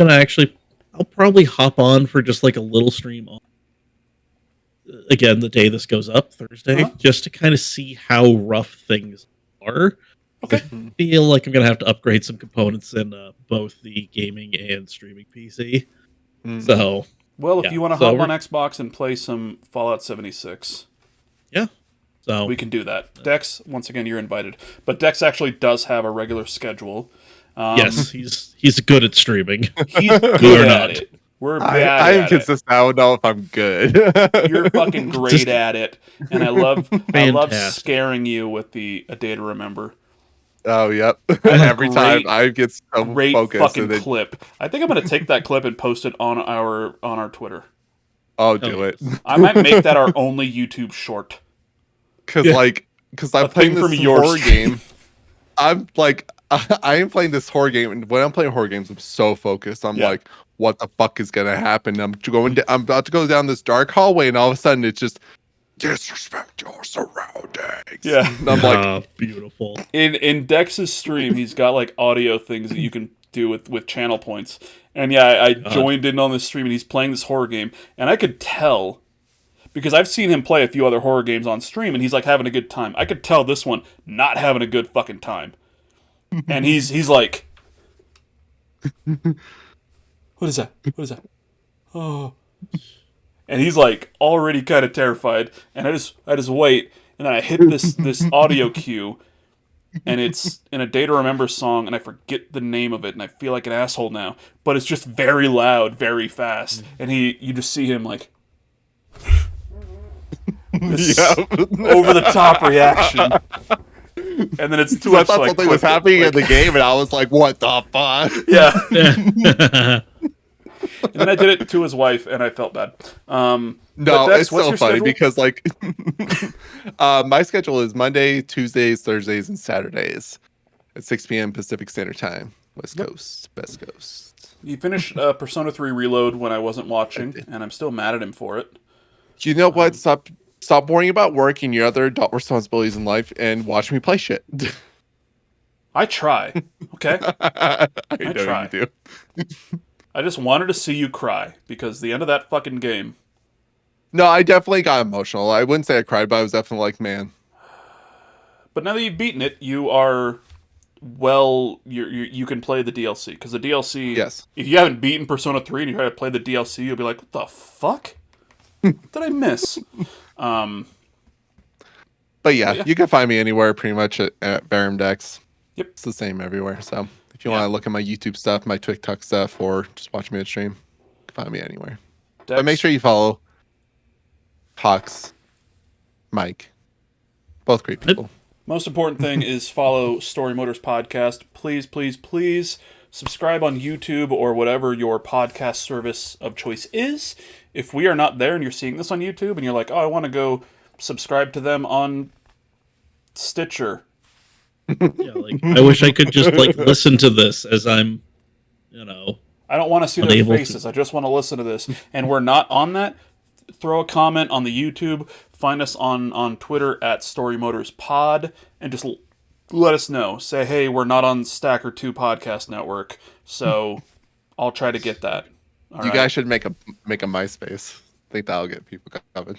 Don't threaten me with a good time. Yeah, I think Justin Timberlake bought MySpace like 10 years ago and then just didn't do shit with it. That doesn't surprise me.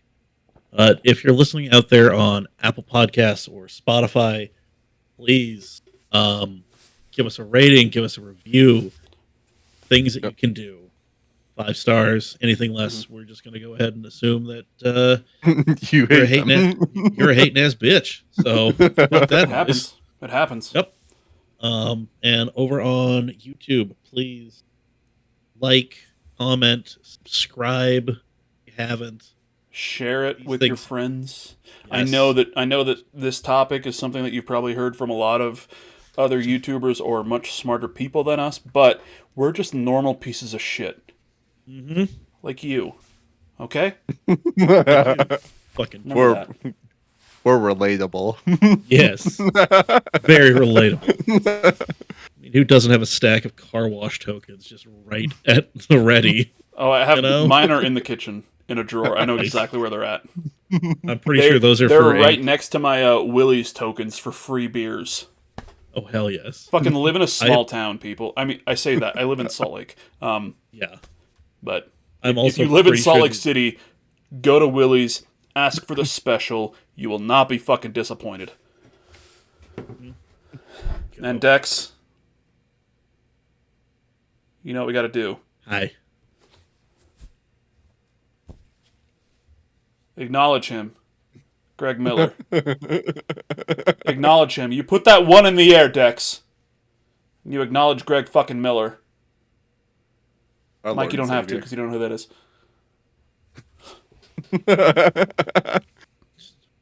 You can if you fucking want to. I don't know.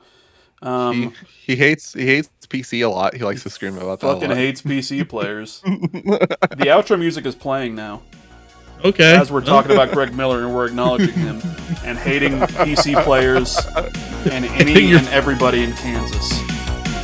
Well, fuck Kansas. So it's so Mr. Miller, because, like, we love you. We want you here. Fuck Kansas. Fuck Sporting KC. RSL forever. See you next week.